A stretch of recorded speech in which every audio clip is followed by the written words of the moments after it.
this love that you never started. You once destroyed a broken heart that was already shattered. Holding on to what we have and take us to the edge and back. Holding on to what we have and take us to the edge and back.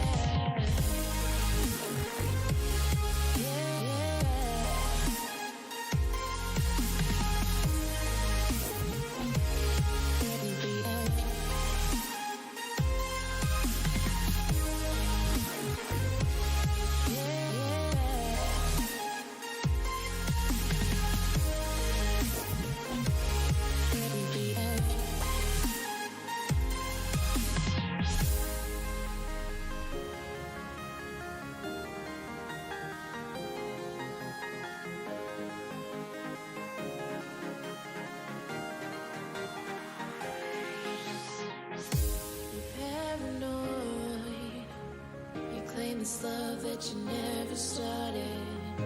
You once destroyed a broken heart that was already shattered. Holding on to what we have and take us to the edge and back. Holding on to what we have and take us to the edge and back.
Flying so close to where we belong, and we're trying to go somewhere new. And I try to crack this iceberg open till it shatters through the ocean. I wanna make shockwaves. I wanna make shockwaves with you. Gonna move the ocean current till the waves flood what's been burning. I wanna make shockwaves. I wanna make shockwaves with you. And I know I'm only getting higher till it feels like I can walk through fire. And I know I'm only getting higher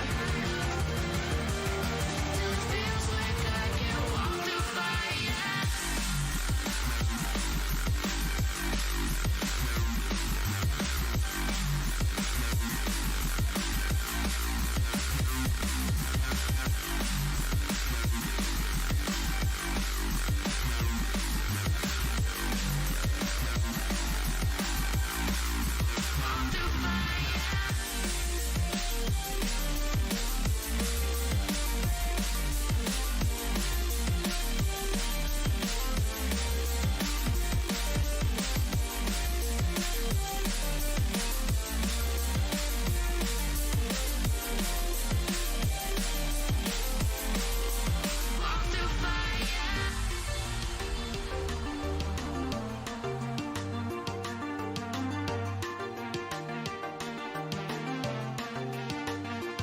Trying to step back and see the view from above, 'cause I know that nothing lasts forever. And I try to crack this iceberg open till it shatters through the ocean. I wanna make shockwaves. I wanna make shockwaves with you. Gonna move the ocean current till the waves flood what's been burning. I wanna make shockwaves. I wanna make shockwaves with you. Shockwaves.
Hi, good evening, guys, and we are back on the Esports Federation of India's Road to Asian Games. I'm Fireball, with me is Kaka, and today Hi we guys. have two best of threes to present to you. That will be the winner bracket of this tournament and the lower bracket grand finals.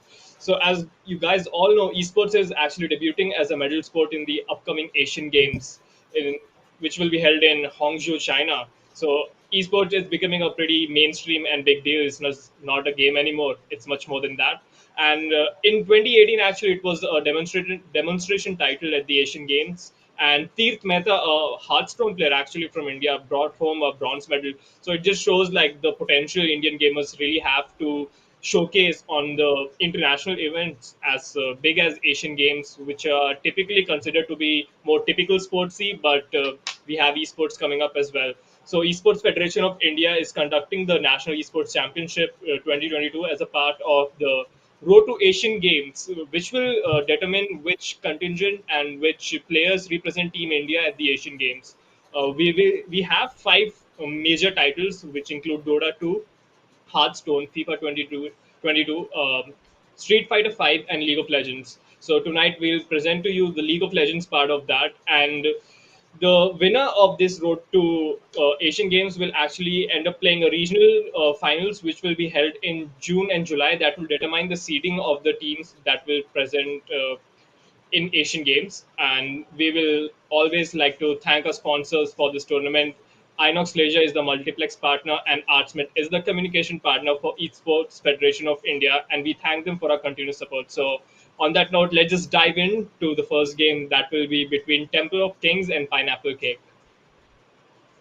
Yeah, and a heavy winners bracket round two, I guess it is. Temple of Kings heavy favorites coming in again.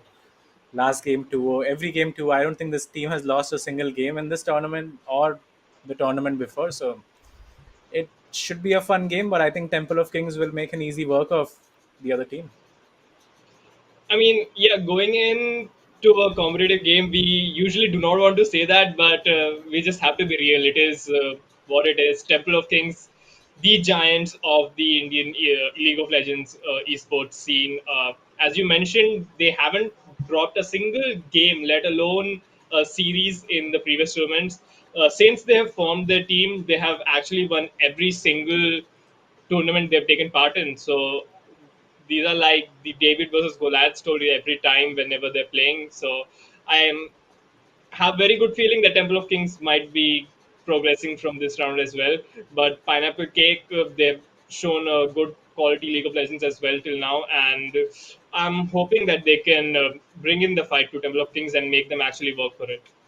Yeah, and a small sliver of hope you would say for Pineapple Cakes is that Black Infinity, the main jungler, is not playing today. Instead, Crow will be substituting in. So let's see. I mean, that could be a huge change as well because Black Infinity, as we all know, the best jungler in India, the highest ranked player, I would say. So let's see what he does.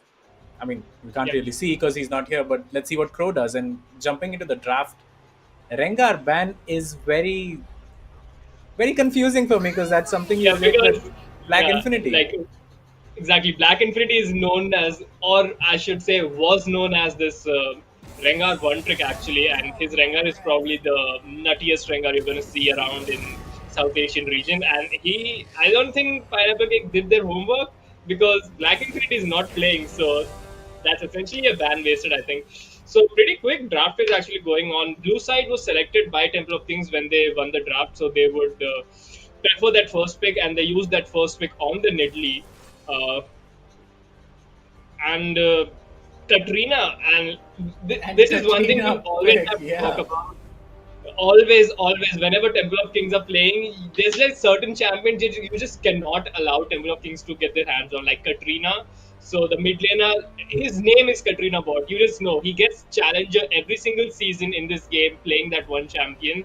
So like you cannot let him get Katrina. Yeah, You and cannot get. Faisal, while I agree with you, it's the Pineapple Cakes have picked the Katrina and not the other way Yeah, around this exactly. time. Yeah, they have to take it away from I mean Katrina Bot. So like they didn't ban the Katrina, so and they cannot allow Katrina Bot to take it. So I think even if the mid laner from Pineapple Cakes is not very comfortable playing her, he just has to do it to take it away from Katrina Bot. Yeah, and speaking of the substitution, Crow coming in for Black Infinity, actually it's gonna be Sasi Baka who takes the Nidli in the jungle. So he's gonna be the jungler for today. He's usually top lane for Temple of Kings, and Crow will be playing top lane today instead. I mean, yeah, Sasi Baka, also known as Dead Corporal, one of the best like top player. I mean, you can just keep saying that sentence. One of the best players for every single player of Temple of Kings. So like Oh yeah. Sasi Baka can flex a good top and jungle as well. So in the absence of Black Infinity, it will be him. With that, Nidli a very hyper carry sort of champion, and let's see if she gets ahead. It's going to be very nightmarish for You're scared. Pineapple Cake. Good to know. Yeah, and I mean Katrina Bot, he's known for his solo queue playstyle. You pick Cat, you ban Cat. Next up in the list, Kiana. If you ban that, then he has something up his sleeve, which is gonna, not necessarily lane too much, but impact the map all across. So he goes for the Kiana, and Kiana is so good in team fights as well. And I haven't played the matchup Kiana versus Katarina, but if he feels comfortable to pick it, then you should be scared of him. Yeah, I mean, just looking at the bands that Pineapple Cakes are putting out, it just feels like they don't know what the draft is like going to be. They do not know what the players play because the Akali, I would always assume the champion to be played by Sasi Baka whenever he's playing top lane, but Sasi Baka is playing the jungle, so why is the Akali being banned when you see Kiana already being picked? And why is the Rengar being banned? So it's just like Pineapple Cakes not really having the best draft right now, in my Yeah, opinion. it does look like they did not do their homework when it came to this match. And maybe they did, and they got surprised by the substitution actually, where Black Infinity does not play, and they end up banning the Rengar and Akali anyway, thinking it's gonna be Dead Corporal in the top lane and in Black Infinity in the jungle. But the script has been flipped here, and they have no idea who's going where, so they're just still sticking to their game plan. But I don't think that's gonna work.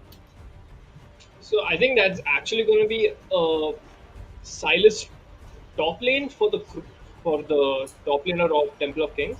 For Crow will Crow, be on that yeah. Silas. Yeah, And I against a Camille, that's a very sussy matchup. Excuse my pun, I but mean, yeah, like Camille had the last pick, so they did end up using that as a good counter for the Silas. Let's see how Crow plays around that matchup. So Crow, a very solid substitution for Temple of Kings for a very long time. Whenever he's needed, he performs good on a good level, gives a really solid performance, and makes sure that he shows up whenever his team is needing him. So I think it'll be interesting to see how he performs against this Camille. So quickly going over both the team comps right now. For Temple of Kings, we have the Nidli, I'm assuming, in the jungle, and Silas in the top lane. Ezreal and Alistair will complete the bottom lane, and Katrina Bot will be on his almost like the second or third signature champion, Kiana, in the mid lane. oh yeah. That is the player to watch out for. For the side of Pineapple Cakes, we have Katrina against Katrina Bot in the mid lane. The Leona and Jin, a very strong bottom lane that will be completed, rounded out. And we have Echo in the jungle and Camille for the top lane. So, just what are your initial thoughts looking at both the team comps? So looking at both the team comps, I do think that Pineapple Cakes has an edge in the top lane and in the bottom lane because Leona and Jin spike quite early with just a Doran's blade as well. I think they're stronger. I mean, you have more idea about this lane anyway, but Camille does pretty well into the Silas because Silas. I have no idea what's he gonna do in the laning phase at least when Camille's ult is not really that useful for him and the trading patterns as well.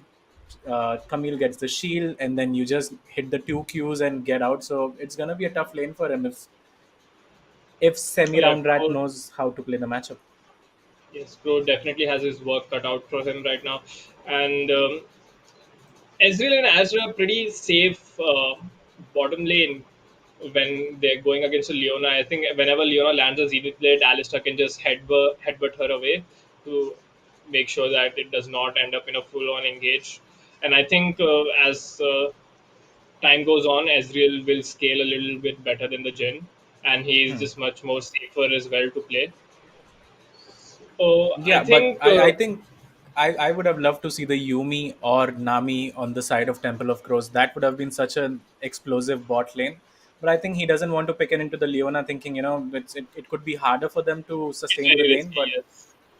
yeah, it's a bit of a risky pick. But if you go to the overall team comp, and Cranko plays a mean Nami as well, so Nami would have been really good here. I mean, I guess they had this lane figured out before as well. Cranko has this tendency to keep roaming around as soon as he can. So I think Angel's Lotus is be like, okay, you can just do your thing, go affect the rest of the map while he plays Ezreal, just farms safely with his Q and stays under his turret and can escape with the Arcane Shift as well. So I think that might be something that they're going for. But I'm just gonna have my eyes over on this mid lane. So talking about Katrina Bot again, in the previous tournaments, whenever we've had in South Asia, he is like almost every single time the MVP of the entire tournament or a close second, only to his teammate Black Infinity. So like Katrina Bot is one of the best players we have in this region, and he's going against a champion he knows inside and out. So like, you've played mid lane quite well as well. Do you think it helps when you know your champion so well, so that it's easier for you to beat them? Yeah, of course it does. I mean, Katrina Bot, he's a one trick, I would say. I mean, I don't mean it in a bad way, of course, but he knows the ins and out of that champion. He knows how Katrina works, when she spikes, what items she's spiking on, when she could roam to the other lane, when she is lethal. So he knows the matchup inside out for anyone. Whatever he picks, if he's facing a Katrina, he would know the matchup pretty well. So, of course, it plays into his hands quite a lot, and he should know the matchup pretty well as well. He should know how to deal with it, basically. Yeah, and quickly going into the loading screen, we will take a look at the runes of the players. Okay, never mind. We'll go into the game and take a look at that. But at the team comps, I think the team comp for Temple of Kings is generally looking better for me. They provide a lot of safe early game as well as good scaling into the later stages of the game as well. But if executed properly, Pineapple Cake can be difficult. That Jin and Leona, if they manage to get the fights early and play it well, get a few kills onto the Jin, and the Leona can start roaming around as well. So that can quickly turn into a big problem for Temple of Kings. And I'm gonna have to see how this Katrina performs as well, because one of the biggest strengths that Katrina has is she can roam around very quickly and get those skills for his bottom for her bottom lane and top lane as well. And we know that is the play style that Katrina bot plays as well. So both of these mid laners are looking to roam around and affect both of their side lanes, and I'm gonna have to see which one comes out on top. Yeah, and my only worry for Temple of Kings would be the Camille in the top lane, because if she gets a kill or two, I don't think any champion from the side of Temple of Kings can deal with her efficiently. I don't think the Kiana wins the 1v1, or Silas obviously won't win the 1v1 after 2 3 items. So that could be the final piece in the puzzle for Pineapple Cakes. But having said that, Sasi Baka on that Nidli, I'm expecting him to just sit in the jungle of Pineapple Cakes with priority from Kiana in the mid lane. So that's going to be a really, really hard game for the Echo to play in. I mean, yeah, definitely. Nidalee can be so abusive as well. Once you land those spears, turn into a cat and just start hopping onto them, swiping them, killing them left and right. And if played well, which we know Sasibaka can do, very, very oppressive champions, one of the strongest junglers in the game. So they really have to make sure they do not die to her ganks and make sure that they do not let her get ahead if they do not want the game to just snowball completely against them.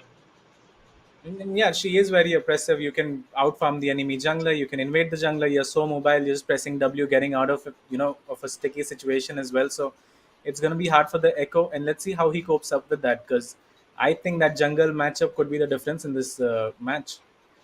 And it's fun. Yeah, It's funny when you say that, because Infinity is not playing and he's the main jungler. exactly.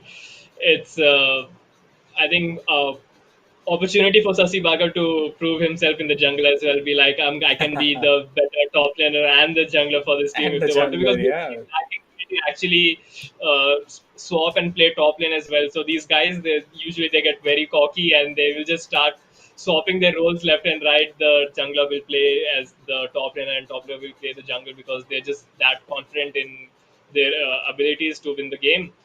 So let's see. I'm pretty sure Black Infinity will be watching from his stream, and Wherever he is, I think he's gonna be keeping an eye here, and he would be secretly hoping that Sasi Baka doesn't outshine him. Just secretly. Black Infinity, one of the major contenders for the MVP as well. So he wouldn't want anyone else to He steal his always is, thunder. isn't he? Yeah. So, well, moving ahead, we like you mentioned, Camille is one of the strongest champions for the side of Pineapple Kicks, and And I think just to cut you out there, like Silas blind pick really surprises me because you haven't seen the top laner and you've already shown your mid and jungle, so it's not really a surprise where the Silas is going, and they had every idea that Silas would be going in the top lane. So you that's would that's quite assume you confusing for would me. defend Silas blind picks if the enemy has like absolutely insane ultimates like the Alistair ultimate or like the Zillion ultimate, anything like that. I think they only showed the Jin, Leona, and the Katarina. Echo and the Katrina. Yeah, so like none of those champions' abilities like scream like, yeah, let's just pick Silas and get it over with. Yeah. It's not Yeah. like it's one of the better ultimates for Silas to steal. So maybe it's just a comfort champion for Crow. Well, we have seen Crow in the scene for quite some time as well. He usually ends Yeah. up playing the Malphite and usually this tank sort of junglers, the On.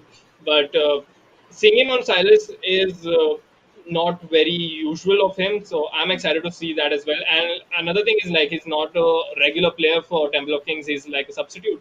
So that he might not be that match sharp and he might take some getting used to the tournament games, but I'm pretty sure Pineapple Cakes would have that in mind as well, and that's why they picked their strongest lane in the top lane as well. Maybe Crow will get camped and maybe he will get focused Or maybe just he'll because just of go those legendary. You reasons. never know. And looking at the brackets right now, so this is the winners bracket finals actually between Temple of Kings and Pineapple Cakes. Temple of Kings ended up beating Coco Cats, and Pineapple Cake ended up beating Support No Vision. In the lower bracket, we have Coco Cats, who are awaiting the loser of this game.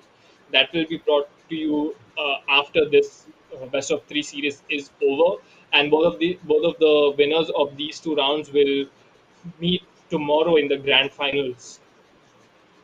Yeah, and going through the bracket again, Coco Cats versus Support No Vision. I think we saw the match yesterday. It really wasn't close.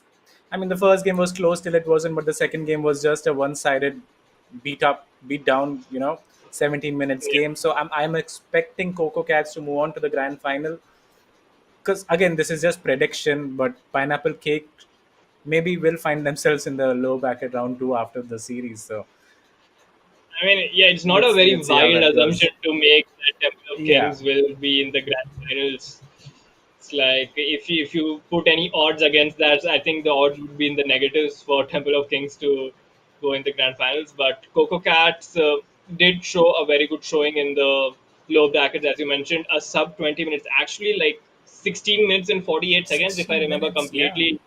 Yeah, completely Yeah, demolishing and we support were now.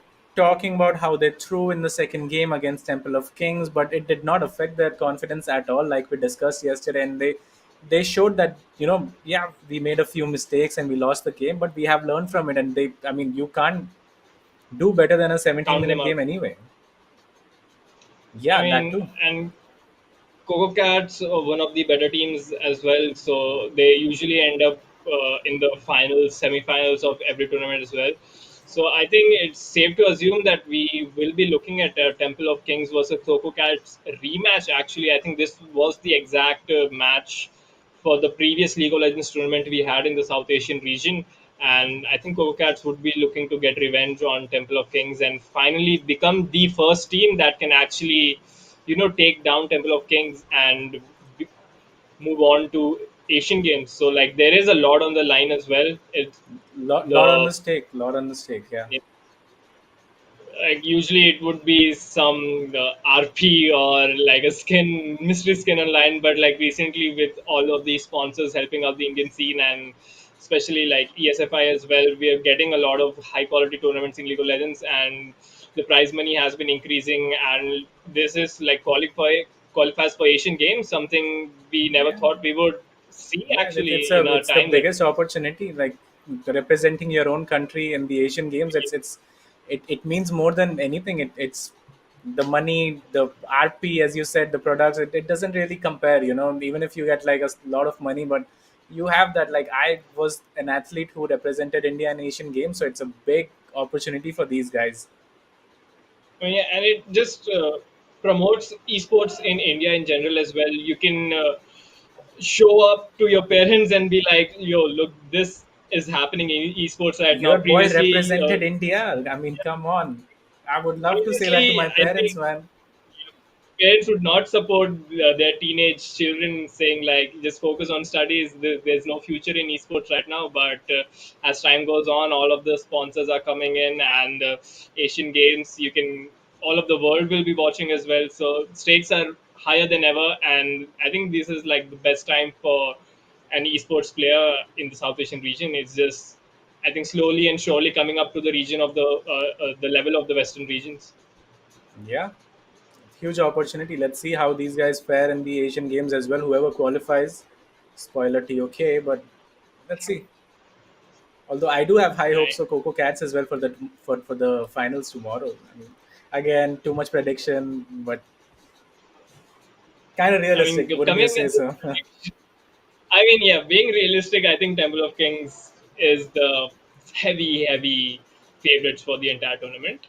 Talking about the predictions, what do you think is the prediction for this best of three that we have in hand right now?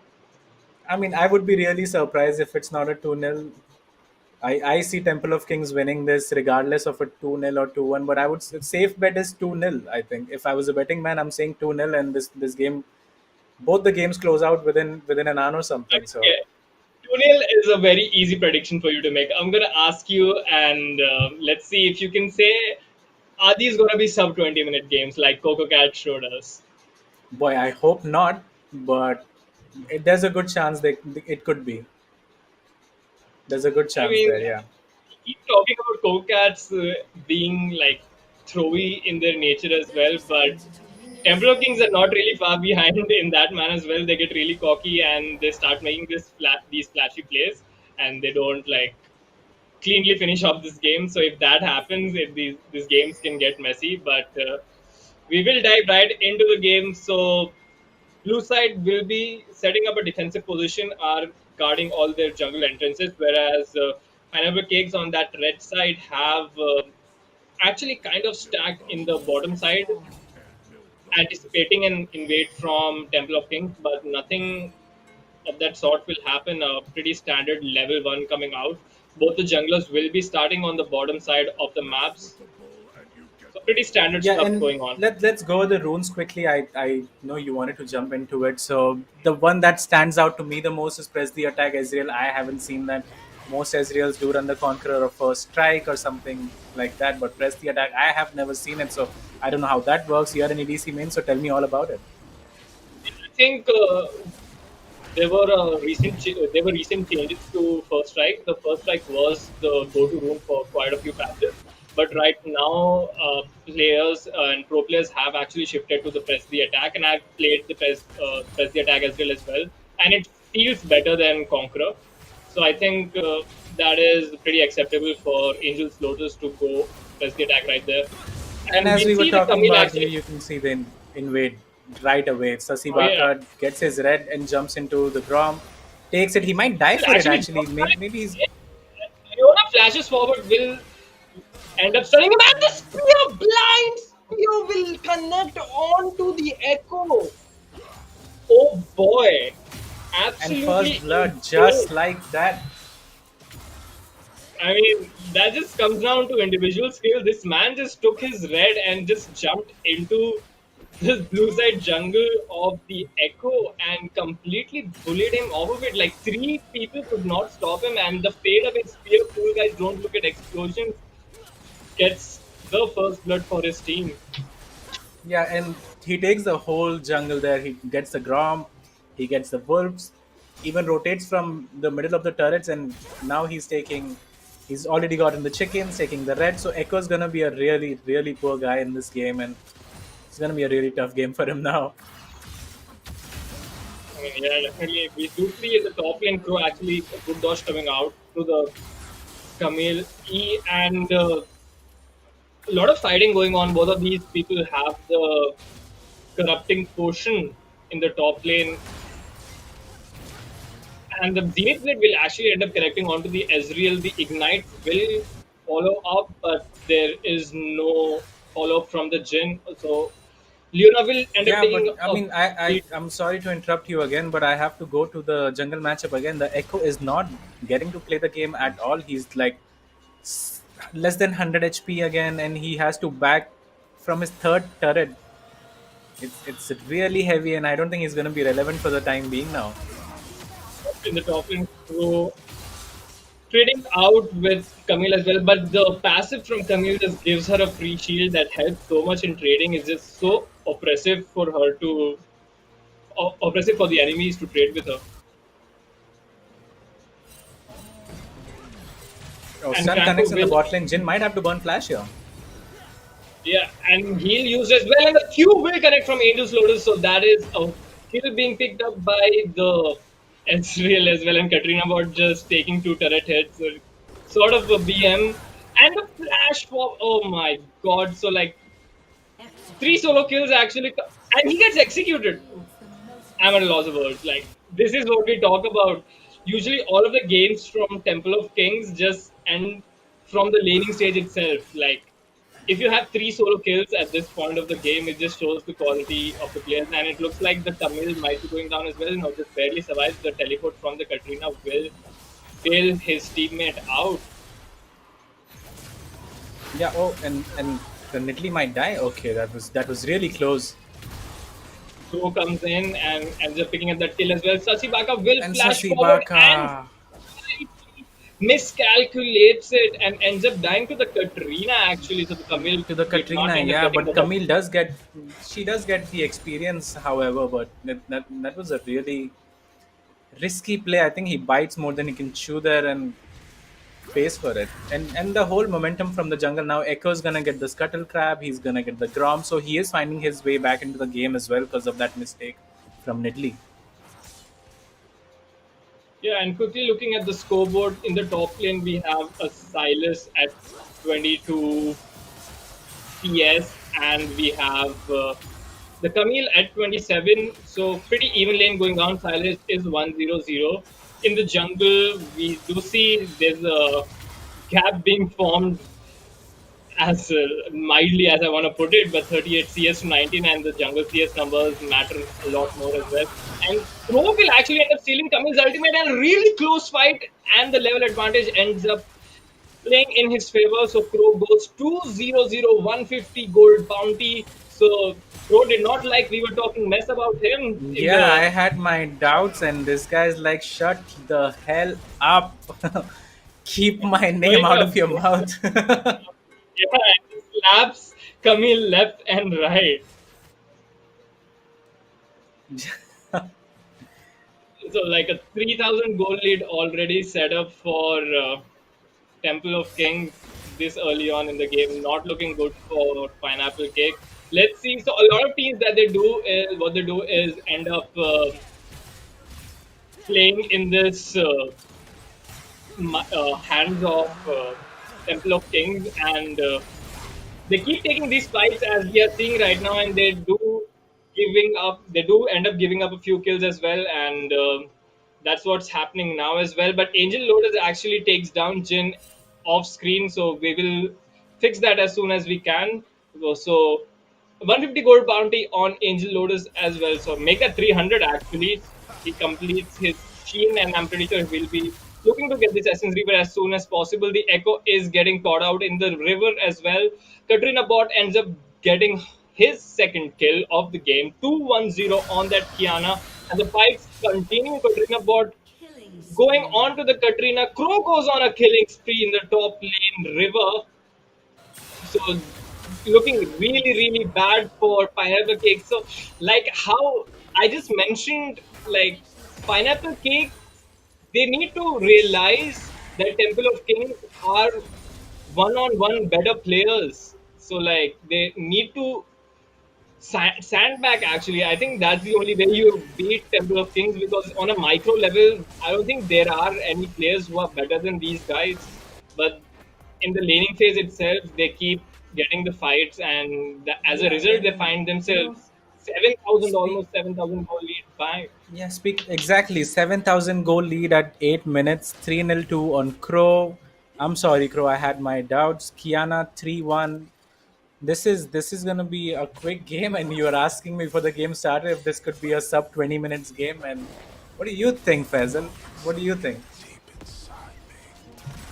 I mean, it's looking that way. If Temple of Kings can keep up this tempo, and if Pineapple Cakes do not take a step back and figure their things out, this can be a really quick and humiliating defeat. Yeah, and the game has slowed down. I mean, I say that, but then there's gonna be a lot of fighting as well. Katarina trying to trade, but Oh my doesn't god. doesn't end on the good end of it. Look at the CS number for Katrina. He's at Oh 19 my CS. god, I had no idea. Leona is on 13 and Cat's on 19. Yeah, I mean, that just shows how oppressive Akshaj Katrina bot is in the mid lane. This is looking really, really bad for Pineapple Cakes right now. And the Oh, flash cube just mistake. barely missed. Oh, that would have been so good to look at, but that's flash down on the Kiana. Yeah, even in the bot lane, Cranko and Angels Lotus, showing their dominance as well. 3 plates already taken at before 10 minutes without the Herald. They are doing so well in this matchup as well. Cranko baiting out the Hex Flash again and again, keeping them, I mean, reminding them that, if you make a mistake, Jin, I'm just going to jump on you and we might look to kill you, sir. So he's confident in his abilities. He's looking to trade on this Camille every time he can. As soon as his W is off cooldown, the chains will miss. But Katrina bot Oh, the actually ends ult up misses missing from his Catbot. ultimate. Yeah, he will use his W to run away. Katrina does not have enough damage to take down that Kiana, and goes back in, and will end up paying with his life. The Nidalee will just heal up the Kiana and make sure I mean, to I finish. don't But blame instead of him for doing trying dangerously the. low, the Jin will flash forward to finish that kill. What are Jin! you doing, Jin? He just opens up his ultimate in front of the Alistar, and the Alistar almost takes him down. Angel's Lotus actually surviving. The Echo flashes forward. These guys are so hungry for this Ezreal. The Echo will ult back to safety, but an absolute clown fiesta sequence of events going down just to get a kill on the Ezreal, and it looks like it's gonna go bad from worse. So there we go, the first kill going down to the Jin going down to the Nidalee. But I just cannot explain what I just witnessed. Yeah, a lot of mistakes coming in from both the sides actually. When we start from the mid lane, Katrina bot whiffing out his ult. I mean, does take the Earth Q and hides himself and survives, but this is such a clown fiesta, as you said, fighting everywhere and so many mistakes from both the teams, but especially Pineapple Cake, who are 10,000, almost 10,000 goal behind before 12 minutes. And the Jin saw blood in his eyes. He just flashed forward, opened his ultimate. He wanted to get that kill on the SB, but they couldn't finish that off as well. Cranko playing that really well, actually feeling And really Cranko's gonna well. roam. Oh, The nice Camille buffer by the Camille gets out. nicely. Yeah. BNB Sandy, the Leona might be caught out in his river. Yeah, This but side they of the don't have the CC to kill him. yeah, the Oh, Thunderbird will just well, keep never mind. following around. I mean, if you don't miss your spears, I Beautiful don't think spear. it matters. And the Jin, okay, ADC life right there. He will just get one shot by this Kiana right Yeah, I there. mean, we are not even getting to speak. As soon as we say some name, some Oh character my name, and god, this they is just a end up dying. massacre. This is just honestly brutal to look at right now.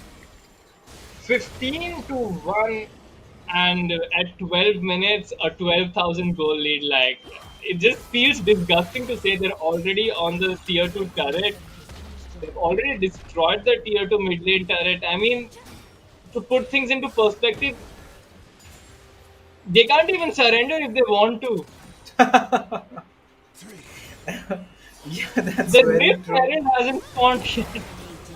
I mean, you can see it's not even 14 minutes, and the Jin is dying under his own third turret, the inhib turret, the T3 as it's called. He's dying inside of that. And So making things worse, like the 1,000 gold shutdown from the Kiana actually ends up going to the Leona of all people. The chains will miss. The Echo is on the top lane trying to get something out, but Pro uses the Echo ultimate beautifully to get a few points of HP back. But this is going really close. As soon as the W comes back from the Silas right there, so that it just shows 2v1 and they could not take down the Silas right there. And meanwhile, in the bottom lane, a dive coming on between the tier 3 and tier 2 turrets, and they end up getting the kill onto the Katrina.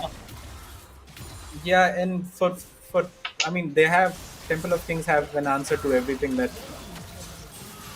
Pineapple Cake is throwing their way. I mean, Crow's gonna die there, but I don't think it really matters. Camille ended up dying inside her own Giving a turret. struggle, a flash Q from Cranko onto the gym.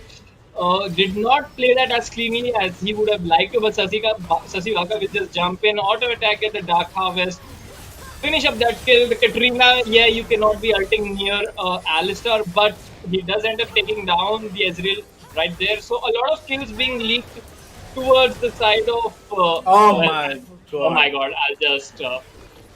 I'll just take everything back, and Katrina bot just comes in, uses that little tree in the base to like just slap around three members of Pineapple Yeah, Cake right and there. Pineapple Cake is asking whose idea was that to add that there? Why does it need to be there?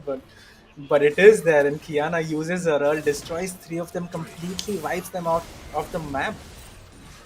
I I mean, mean, like it was close till it wasn't the fight. if you guys had any doubts on why we were so adamant in saying that Temple of Kings is the team to beat, well, this is your answer right here. This is the winners bracket, like round two, by the way, guys. This is not even like the low stages of the game. Pineapple This Cakes is for the has place in the beaten grand finals. Pineapple Cakes has beaten like a good amount of teams, and they are a good team as well. I'm not saying Pineapple Cakes is a bad team, but just Temple of Kings are in a different league of their own. Yeah, I mean, there's level to this, right? There's so many Grandmaster Challenger players on the side of Temple of Kings. I think all of them, actually, except Crow, but again, he's the So, yeah, I replacement mean, today. Pro is putting up a challenger performance of his own in his own Yeah, right. that he is. And He's obviously, like, you know what, I can stand with you guys as well here, and he's balling out as well, almost 2v1ing the Camille and Echo, and then diving the Camille. So I mean, yeah, all of he them are plays. showing off at this point. Ezreal will actually end up catching the Camille in the jungle. Now, that's a sentence I didn't think I would end up saying, but Yeah. that's what ends up happening there. And in the mid lane, flash forward, double kill, and the good ultimate sticking the two champions of Pineapple Cake onto the tier 3 turret. Oh, Oh, a Cranko, kill I missed saw by that. Frank. Yeah. I saw I that, mean, even the Cranko. I know best, you're gonna get mad at even me, the but I best saw makes that. the mistake. And Yeah, I yeah, this is mean, it. I think this Game is the over. end of the game. Yeah, exactly. This is the matter of when they want to end this. If they're Yeah, looking to 16 snipe minutes, that, 26 kills, 15,000 gold lead. I don't think there's much to speak about here. and Jin will use up his ultimate for one. There's two, three, and will he land the fourth? Yeah, he does, and he takes down a massive 200 HP from the Dallas Star.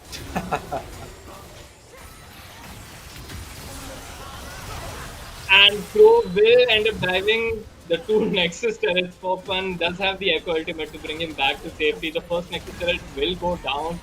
Pineapple Cakes looking desperate, flipping their arms around, like just being, please give us some opportunity to bring this back. But Temple of Kings is just like, no, we are ending this. We have to go to work and we have to like play other games as well. We do not have time to keep this going, and they will try to look to end this below 20 minutes as well. Yeah, and Temple of Kings mean business today. They haven't come to fool around. They're just taking it so seriously, just trying to end the And game as soon as they can. And as we I just say saw that, the like a game is movie going to team end. fight going on. It was just like one-sided. So there you go. Yeah, Ace and coming up. Anko ends up going down, but that will be game number one, going to Temple of Kings as we all expected. yeah, and not even 18 minutes. You're talking about 20 minutes. So they saved you the 2 minutes there, Faiz. Yeah. So, pretty expected result. Temple of Kings is just that good. They just showed it again. So, time and time again, I'm yet to see a team that gives Temple of Kings a fight in the laning phase itself. Like, guys, come on. Macro is different. Like, team fighting is different. That comes with experience and as long as you play games. But there's not a lot of players. I don't think there's any players active right now that can just give them a fight in the laning phase itself. The game just ends when all of the laners are coming out with like 3 or 4 solo kills of their own. So as we see the scoreboard, Sasibaka 10-1-6 on that Nidalee. So Black Infinity has his work cut out for him. Sasibaka can play a really good jungle as we see. And Crow playing really well, showing up big time and really managing to play that top lane mashup really well. 4-1-4 for him. Angels Lotus, a solid ADC, always shows up, good CS, and 5-7. Cranko 12 kill participation. Teal for his ADC did his job, engaged properly. Katrina bought well. We don't even have to talk about it anymore. Like anytime I we look mean, at no, him, no, we have to because he was there cleaning up the mess of Cranko and Angels Lotus whenever they got caught. He's like, don't worry, guys, let me just kill all of them for you. And yeah, and he's the man again. I mean, just looking at the CS numbers for and the gold for Pineapple Cake, the support of Temple of Kings had more gold than any single member of Pineapple Cakes. That just shows the amount of gap. They can't even call it a gap. There was a Grand Canyon between these two teams. Yeah. Just And absolute we one-sided talked loss. about the jungle matchup. I think that set up the tone as well for the game. Sasibaka invading level 2 gets the beautiful spear onto the Echo as well, gets the kill, cleans out his blue side jungle, then between the turrets jumps off to his red side jungle, takes that as well. So none of the lanes have to feel pressure about a gang that the Echo could be lurking here and trying to find a kill or two, so they can just express themselves and play freely. So that did set up the tone quite well for Temple of Kings.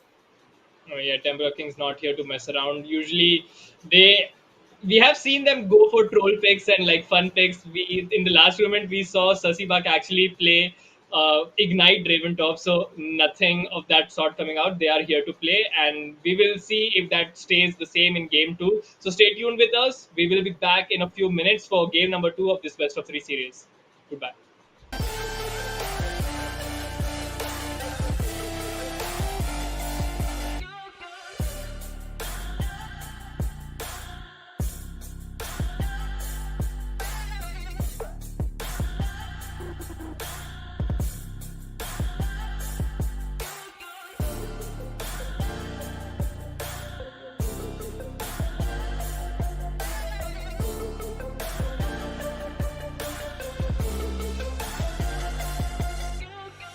You're a rolling stone, but I'm a cannonball. You're not fooling me, not fooling anyone. Got your head in a cloud, so delusional.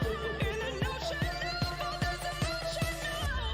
Best for sure, I'll be there when you're looking for something more.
Ain't no love like a real love, but it goes so fast.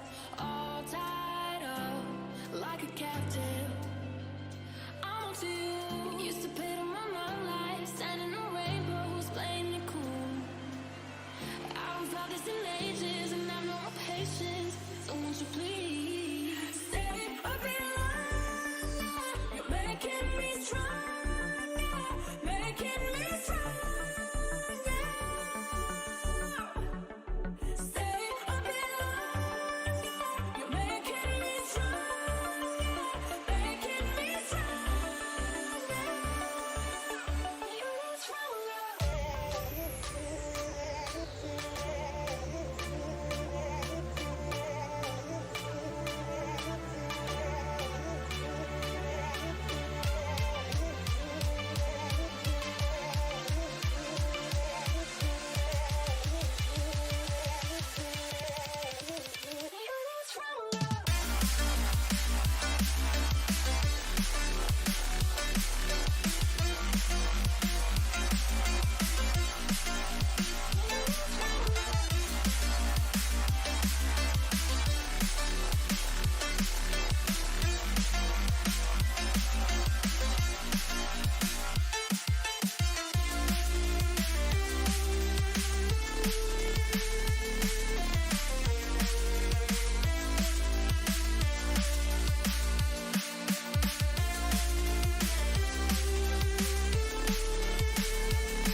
Stay a bit longer. You're making me stronger, making me stronger. Stay a bit longer. You're making me stronger, making me stronger. You need stronger.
So, welcome back, guys, to the second game of this best of three series in the upper bracket finals between Temple of Kings and Pineapple Cakes. We just witnessed an absolute domination, like dominant performance coming out from Temple of Kings in the first game, as we all expected.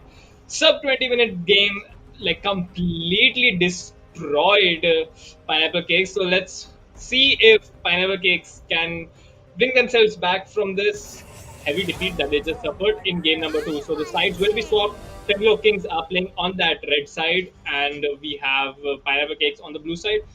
In the draft, we see the Leona, Yasuo, and Annie being banned out from the side of Temple of Kings, whereas the Renata Glass, Nidley, and Rengar being banned out from the side of Pineapple Cakes. And a major thing to notice is Black Infinity is back in the squad. So Black Infinity is back in the jungle for Temple of Kings. Crow is still playing top lane, so that means Sasi Baka will be sitting out for this one. So Crow showing up big time with his Silas in game number one against an unfavorable matchup. So ends up retaining his position as well in the squad. And why shouldn't he after the monster performance he brought out from the Silas?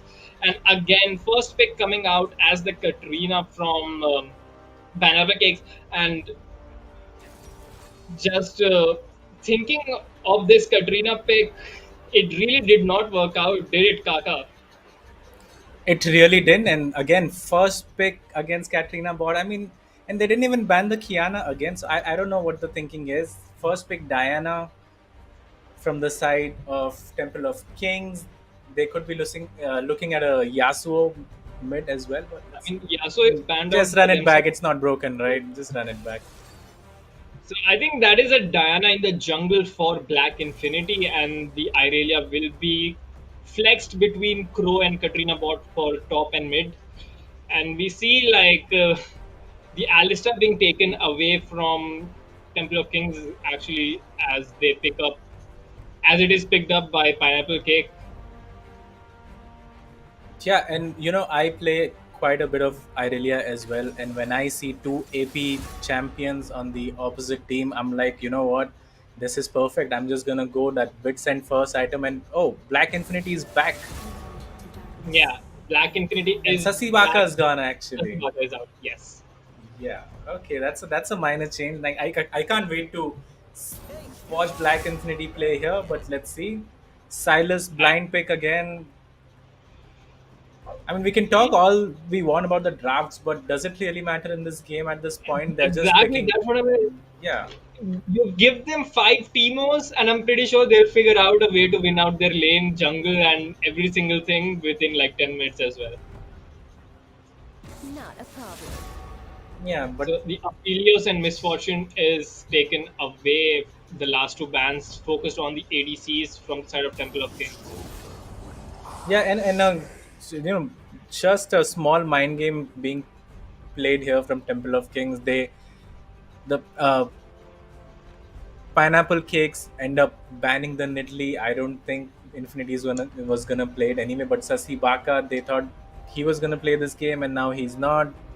That ban is And wasted. they can see who's playing in the lobby. There's no excuse for them to ban out all of Oh, these is this champions, even gonna in the be a top Twitch Lulu? or a Twitch Yumi. Nah, I'm going for a Twitch Lulu, man. Come on. I mean, he hovered Caitlyn for half a second. I got really excited for a Caitlyn Morgana, and like, that is an oppressive lane that I would like to see. That game would have ended like sub 15 minutes as well if they managed to get their hands on a Caitlyn and Morgana. But if you guys follow League of Legends in India and you saw the previous tournament, you would remember Angel's Lotus was the person playing the same champion Twitch when Temple of Kings, believe me or not, were 10,000 gold behind against Coco Cats. Angel's Lotus came in clutch at an Elder Dragon fight and 1v5'd the enemy team. So this guy knows how to play this champion. This is like his signature champion, I'm going to say at this point. So I'm just having deja vu from that previous tournament, and this guy plays a really, really scary Twitch. Yeah, and I do like the draft coming in from Pineapple Cakes. The Camille is pretty strong. Jinx is so strong in the current meta. And, especially playing against so many melee champions, if you can just get that one reset, you're going to have a really fun time playing the game. Having said that, it is Temple of Kings again. And they do have a lot of dive champions which are just going to jump on you and try to one-shot you. Oh, There's two echoes okay. on my screen. I'm pretty sure that's Yeah, a bug. that is a bug, and we will make that lobby again. We will be right back when that happens. But minor bugs. I think there was a miscommunication in the side of Temple of Kings to pick up that champion. Nothing too major. We will be able to clear that off. But rest of the champions and the bans will remain same. Those are the usual regulations for situations like this. So the last pick is the only pick that is gonna be fixed up for Temple of Kings. So we have 9 out of the 10 champions selected. What do you feel about the draft by now, till now? I mean, as I said, the Jinx, it's gonna be a really flip and flop for her. She could just own the game, go 10-0, 15-0, but then again, you look at the Irelia, Diana, Kiana, and you are a little bit scared for your life. As an ADC main fireball, you should know there's one button, That is one not key, and a that just but one yeah. shots you. That is not a pretty sight. Whenever I'm seeing those champions, my brain just goes to, yeah, I'm playing Ezreal. I'm not playing anything. I'm playing the Ezreal. That is the one champion I want to play. But like Jinx is gonna have And real they banned the Ezreal themselves actually. this guy better be the second coming of Uzi or something if he wants to kite around those champions. But he has his work cut out for him. So, but then again, if he does manage to play it well, Jinx is one of those few champions that can completely take over the game, get that Kraken Slayer, that Runan's Hurricane, and he just is like nothing does like close to the damage he does. And do you think this Twitch is going the AP route? We have seen Twitch is usually built that Nashor's to go to the crown of the Shattered Queen and just do thousands and thousands of damage with single press of his E. So I'm looking forward to see if he goes the AP route or the usual I attack don't speed. think that's gonna be a possibility since they have an AP jungler and an AP top lane as well. So that's gonna be. I don't think that's the best route. Having said that, let's see what they go for. Mid matchup, Katrina versus Irelia. That's very exciting for me because Katrina being Katrina Bot's best champion, and then Irelia really does well into the Katrina as well. I have seen this matchup, and this. I'm gonna speak from a tournament that was like 2 3 years ago, and I don't know if you know him, but Hami from Pakistan. He's the one trick. He's the one trick actually when it comes to Aurelia, Irelia, yes. and he smashed Katrina Bot. He killed him like 3 4 times solo in the lane. So you know that could I happen mean, here yeah, as like well. whenever you think about Irelia Hami from PES Esports, I think it does Portal Esports. He does come into mind, and we have had really fond memories of previous tournaments between Portal Esports and our beloved Indian team, Team Rotties Den, which you were a part of, and there were a lot of good matches coming out from there as well. So I'm hoping Katrina Bot has learned from his experience and does the same thing that happened to him in that tournament, and he will be looking forward to just put this And I think Katrina. that's all what we are expecting that to happen actually here because the last game 19 CS to some 83 CS wasn't Yeah, it was it just wasn't horrible. It was competitive at all. just, Yeah, yeah. and now when Irelia scales so well with Witsend as well, it's going to be a really tough lane for him. I mean, again, what I'm gonna say is like the laning phase is just the most important thing at this point. We can't even talk about the mid game, the macros, and team fighting. It doesn't matter if you're just coming out of the laning phase with like 10,000 gold deficit. So what Pineapple Cake needs to do is get this straight into their head that like just accept the fact they cannot match these players on a one-on-one basis and try different approaches. Take it slow, maybe force a team fight till like at least get to a point where they present themselves with an opportunity to actually team fight, and maybe if they can maneuver the team fight well, they get a few kills, a few objectives, and now they have an advantage. So they really have to just play it slow in the laning phase and accept the fact that these guys are monsters that they're playing against. Yeah, and we talk about mismatch. Actually, you can go for the lanes. You can talk about the teams as well. But the confidence level, they just lost a game before 18 minutes, and the enemy team, Temple of Kings, are gonna be riding high on that confidence as well. Like, can we, do better than 18 minutes right now? Can we end it in 15, 12? You never know. Okay, 12 might be stretching it a bit, but Just a bit, yeah. uh, I wouldn't I put mean, it past but like if I'm on Temple of Kings, I'm thinking about can we just end it can as we soon as like possible? exactly. If Yeah, there is one team that can do that, I'm gonna say it is gonna be Temple of Kings. So looking forward to that. But I hope it does not go that way. I hope we get a more competitive game of League of Legends, and it's Honestly, just I not hope a. we get 3 games, but from the very small template of game one, it's highly unlikely. I mean, another thing is it's not looking really good for Pineapple Cakes. Is like seeing Black Infinity in the jungle as well for the side of Temple of Kings. So he's back. He's like the jungle main, and And he this plays a guy, main Diana. yeah, like if we know He's the one thing second about best this Diana guy, in the Indian scene.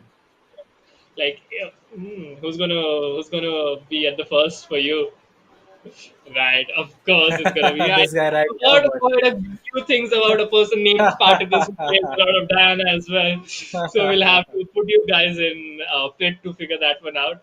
But yeah, Infinity, if you know something about this guy, is like he would like to finish this game as soon as possible and just go hop on his Valorant grind.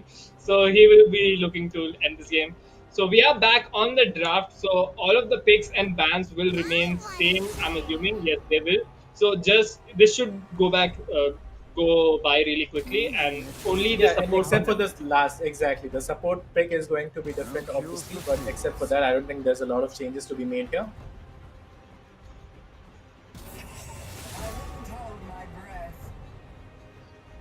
So the first pick I remember was the Katrina, and that should be picked up by.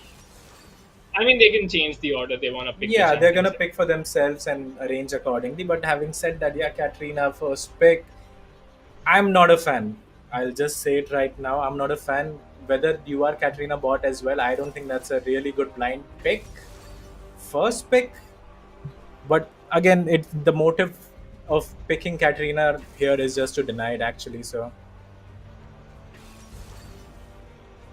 and I mean, yeah, like you're if playing against. Pineapple Cakes did their homework, they would have just banned the Katrina instead of Nidley, and maybe they could have had a better mid lane matchup.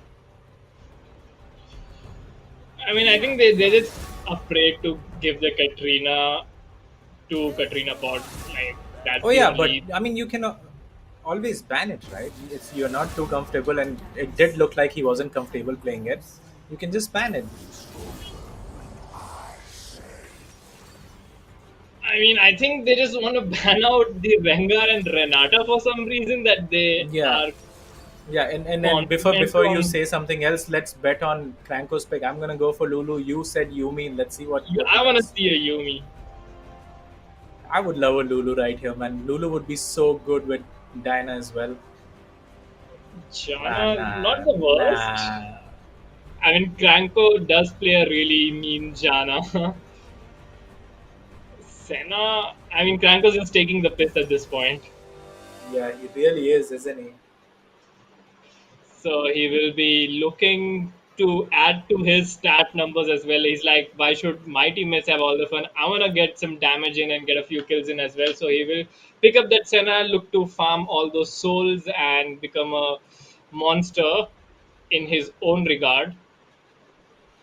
So, looking at the entire completed draft, what do you feel about this team compositions that we are seeing right now? So as I said, last game, maybe Pineapple Cakes had a slight edge, but this one I can't really see them winning this one out because I'm really not convinced with the Echo Jungle and Katrina mid lane at this point, honestly. And when you look at the damage I mean, distribution as well coming out from Temple of Kings, they have AD damage and AP damage mix in that solo lane. So yeah, like the Echo jungle did not work out in the first game. He just straight up died to an invade level 1, and the Katrina was absolutely horrible. And so I'm assuming they're just that afraid to give away those champions that they're like, whatever, we'll just play it because we don't have a choice. yeah, and Temple of Kings did swap in the end. Actually, the Irelia is going to be top lane against the Camille. I don't think that's a favorable matchup for the Irelia early on, especially when the Camille runs Grasp of the Undying. She can trade very efficiently. I And mean, and the new in the matchup in the mid previous lane game, here. In the previous game, we said how the Silas was not a favorable matchup for the Camille, and Yeah, how we but thought the this Camille is would this is beat just her. in terms of how the champions work against each other, right? It's not really the And individuals, yeah, but the that's how it's champions. supposed to work, but the Yeah, gap in the exactly. skill is just that big between these guys that it doesn't matter. Yeah, yeah, that definitely. But having said that, like having played those matchups, I really does struggle early on. But if you can get the Blade of the Rune King and whatever mythic item you go for, you can put up a fight and try to take down the Camille later on in the game. I mean, once again, just repeating my point, the most important thing Pineapple Cake can do right now is not die in lane and make sure they have an opportunity to actually play the mid game. Just don't come out of the lane at the 10,000 gold deficit. That's just not helping you out. Just last it, go back to the basics, grassroots levels of League of Legends. Get your CS, stop dying in lane, and just see what goes on in the Yeah, mid and game. I was just gonna mention that as well. Get the CS because that is going to be very important here. You I can't mean, be yeah, falling behind 60 CS at 8 minutes and expect the game to be free flowing, or you really can't scale up to the late game as well when you're falling so far behind, even just in CS. it's like that's the first thing that any sort of League of Legends competitive coach or person will teach you how to see this properly, and these guys just have to Yeah, focus on that, and they don't have to look for any flashy plays, no dives, no roaming just around get or the like basics right. get your basics right, give yourselves an opportunity to show your team fighting skills or your macros like objective taking skills later on in the game, but like focus on getting the first step of this game right at this point. Yeah, and let's talk a bit about the bottom lane matchup as well. Twitch Senna heavily outranged the Jinx and Alistair as well, so that's gonna be a painful look in the bot lane as well. I mean, even when we saw the last game, Alistair Ezreal, they had three plates before 10 minutes, took down the turret as well before 14 minutes, and got all the plates, a lot of gold as well. So it's gonna be even harder for them this time around in the bot lane. I mean, in an ideal world, and if everything goes well, along with the jungler that is the Echo, a good Alistar engage can absolutely lock down those champions in the Senna and the Twitch. And those are very squishy champions as well. They can be taken down really well, but it just comes down to execution. So there is an opportunity, and there are avenues for Pineapple Cakes. And if they can work on those and try to take those as they come, they have chances to get some sort of an advantage against Temple of Kings, and it just comes down to how they execute it. Yeah, and I'm gonna be looking out for any funny runes that come out again Yeah, in the game, especially on Diana as well. Maybe if he decides to go for Dark Harvest, because why not? and just Dark Although he, Harvest he really protocol won't, but again. yeah, I'm putting my money on Black Infinity building Magi Soul Stealer this game. This guy is a really cocky person, and he would like to just steamroll this game, and he's getting a 25 stack Magi's at one point or the other. yeah, but I don't think he's gonna be going for the Balmy Cinder that Shokya went for last night.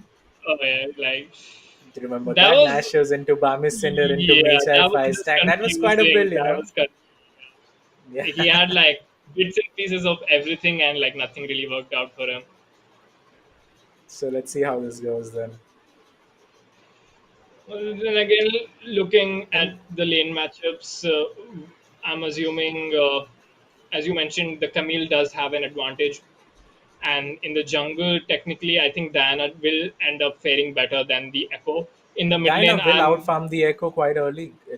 yeah, It's just how Dinah works. You farm a lot, and then you get to your level 6, and then you're trying to dive bot lane or killing top lane, mid lane. That's how Dinah works. She spikes really hard at level 6, and the stakes and are so high again, Faisal, in this matchup. Second game of the yeah, winners bracket final. for the grand finals of this qualifiers to the Asian Games. So cannot slip up, and you have to be on the top of your game at all the times. In the mid And lane, back to the yeah, matchups, the Irelia completely should demolish this Katrina if played properly. but it's a And Silas in the mid lane. Oh yeah, sorry, the Silas. Okay. Yeah, and actually, Katrina Bot does play a really good Silas. I've seen a Silas. He's I mean, very, what very champion does he not obnoxious. play really good at this point? I will. I'm sure I have something in mind, but I'll have to look deeper into my brain for that. But having said that, the champions that he's been picking, he's really good at, very proficient. Yeah, and I mean, he is the contender for the MVPs every single time. So if you can beat Katrina Bot, that just says a lot about you as a player, anyway. I mean, you've had the opportunity to play against Katrina Bot quite a few times in various tournaments as well. So, like, how would you describe the experiences leaning against a multiple-time challenger player and who is that good at micro level of this game? I mean, he's really good, but then again, his champ pool doesn't really come into the laning phase, does it? He's not looking for solo kills. He's looking to roam down bottom lane, get that double kill instead, go top lane, help his top laner out. So when it comes to laning, I think you can get the better of him. But when it comes to roaming and everything, I mean, he's just made a name for himself. Katrina bot. It literally Yeah. says bot. He's gonna go bot, get the double kill. So that's how I it mean, is. yeah, he has just brought that roaming mentality to Indian scene. Like every time he would play the Talon previously, and Yeah. Katrina, whenever Katrina was banned, he would just hop around multiple walls, go bot lane, dive them, and just do that on repeat. He would give up his CS. Like if you looked at his CS number, it wouldn't look like that. That is the CS of a challenger player. But then you look at the kill counter and the assist counter, and you're like, okay, yeah, that makes sense now because Yeah, that he makes would sense. Yeah. sacrifice his CS and he would just and in that process he would not only get himself ahead, he would get his bot lane ahead, he would get his top lane ahead, he would make sure that his team can get the dragon, the rift herald. That just shows like the quality of a mid laner. You're at the center of Summoner's Rift and you can just influence the whole map, and Katrina bot really does that very well. Yeah, and why farm minions when you can just farm the He can champion farm so champion. easily? I Exactly, mean, and we saw in the last the game as best well. minion is in the bot lane, that ADC, the juicy ADC, which you can just Oh one god. shot every time. So I mean, it hurts for me to accept the fact that ADC is just a glorified super minion whenever it comes to all these assassin champions, but it do be like that. I'm hoping this Jinx has brought his guardian angels along with himself, and he will need all of the support and all of the feeling in this world to protect himself from the dives that are coming. We saw in the yeah, previous game as well. These guys were just yeah, trying to dive every turret. and touching in on Katrina bot, just a bit more. The levels did drop in the past few years from the other teams, but he has maintained his level. He's still at the top of the ladder, trying to make it into Asian games as well. So he's stayed consistent, and that's a really hard thing to do. It's really easy to get cocky when everyone else is just not at your level, but you're still smashing them, aren't you? So he stayed at the level and he's really consistent. So huge props to him for that. Yeah, I mean, like, very good point that you mentioned. It's so important to always have a competition and like have a driving force for you to keep doing well. Like, if Katrina Bot, I'm pretty sure he can just be like, I'm gonna stop playing League of Legends altogether and just go play like tournaments, and he will still end up winning every single time. So like, Exactly.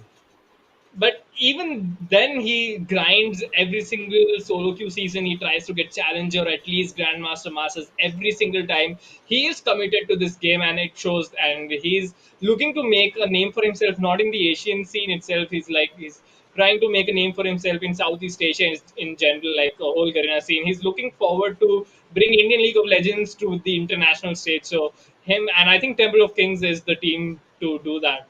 And Asian Games, if not Asian Games, where else can you show off the Yeah, Indian and League of Legends? all five of these guys, actually, it's not just the individual, it's all five of these guys. They do grind hard. Again, they are hitting those highs again, grandmaster, diamond one. You can't get there without playing the game on a daily basis or consistently, so it's just the love for the game that they have, that they decide to play the game so much. I mean, talking about grinders, the absolute madman of a support that they have, Cranko. I think he's been around since Yeah, day one of I Indian think League he's of been Legends. around since Black Infinity was born.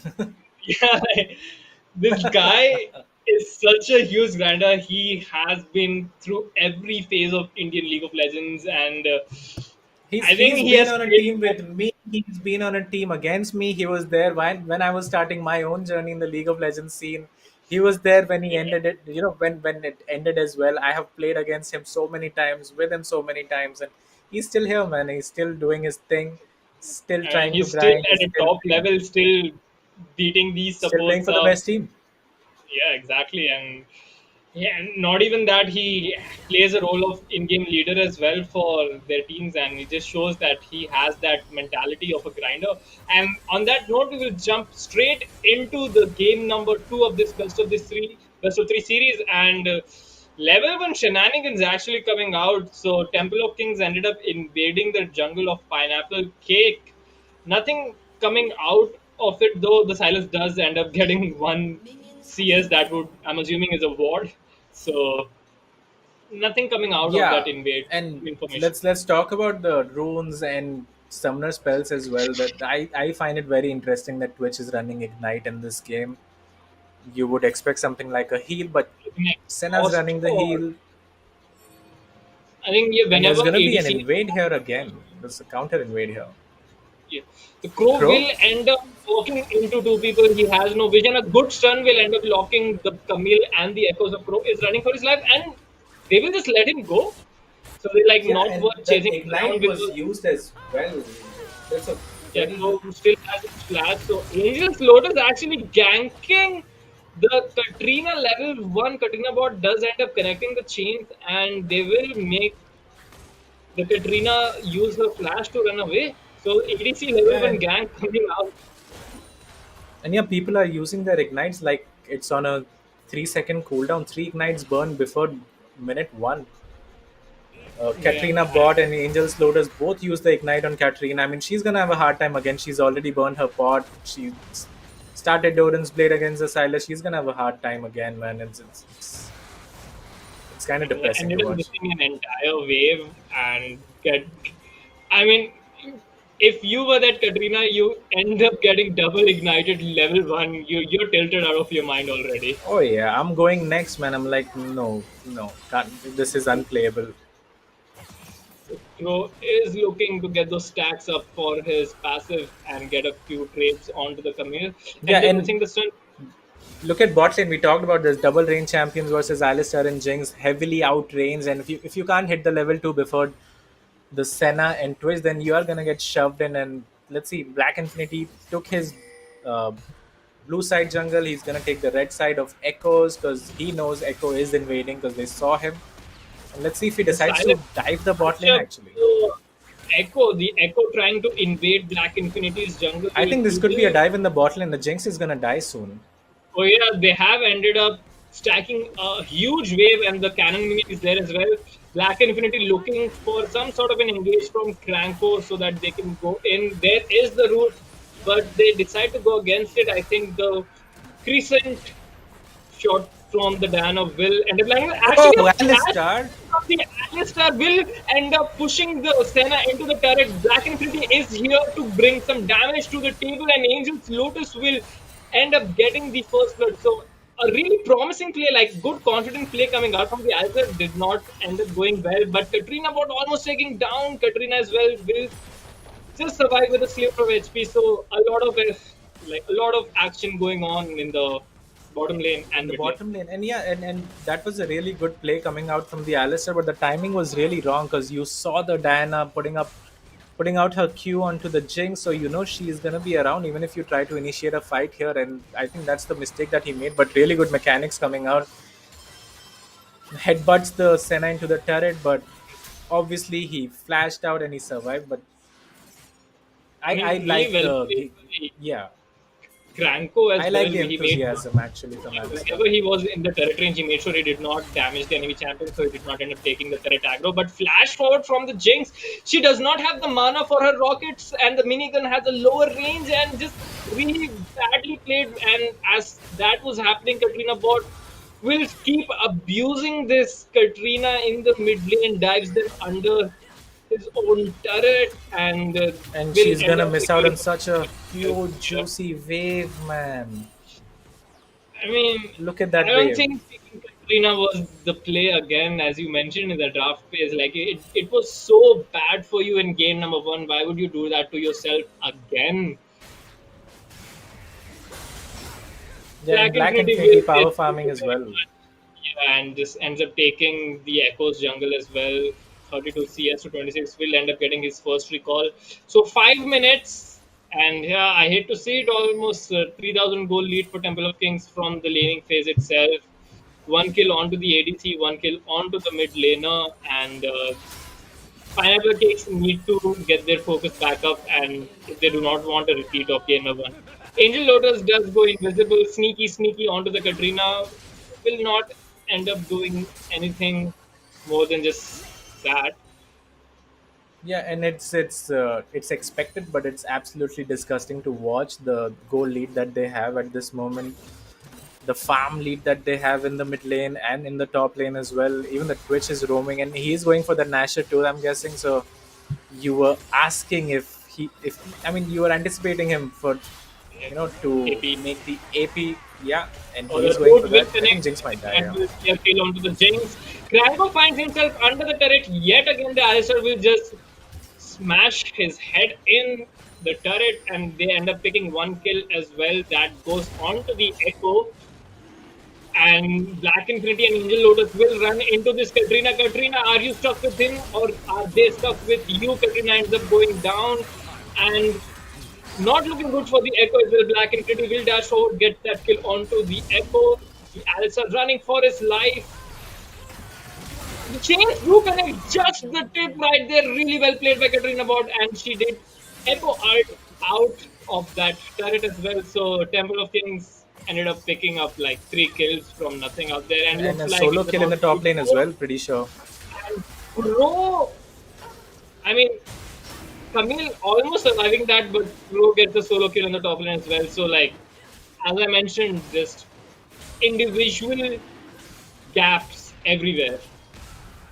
Yeah, individual brilliance coming out from Temple of Kings again. Mid lane's winning quite hard again. Jungle, I mean, it's like Sasibaka never left. Infinity, picks up where Sasibaka left, Oh and the my Jinx is gonna god. go down again, and so will the I Katarina. don't see that. Katrina Watt is like, I'll let you live this time, but you just, I mean, if you're an ADC, if you're the Jinx at that point, and you see the support just fighting you at your own turret for that long, you just have to anticipate the Twitch being right there. You know the Twitch can go invisible. Like, why would you get dated like that? But as we say that, Katrina bot does go down and ends up giving the shutdown to the mid laner for Pineapple Yeah, Cakes. but Infinity picks off the scraps, gets the wave, gets 2 plates for himself. So even when they are getting the trades in, they are still losing quite a lot. And Yeah, not Twitch looking good has for a Nasher's Tooth completed at 8 minutes, and eight this is gonna be minutes. really, it's gonna be really tough for the Jinx to survive Yeah, this lane, man. whenever he's coming out of that stealth, you best believe some person is dying or like using their summoners to run away if they do not respect that Twitch.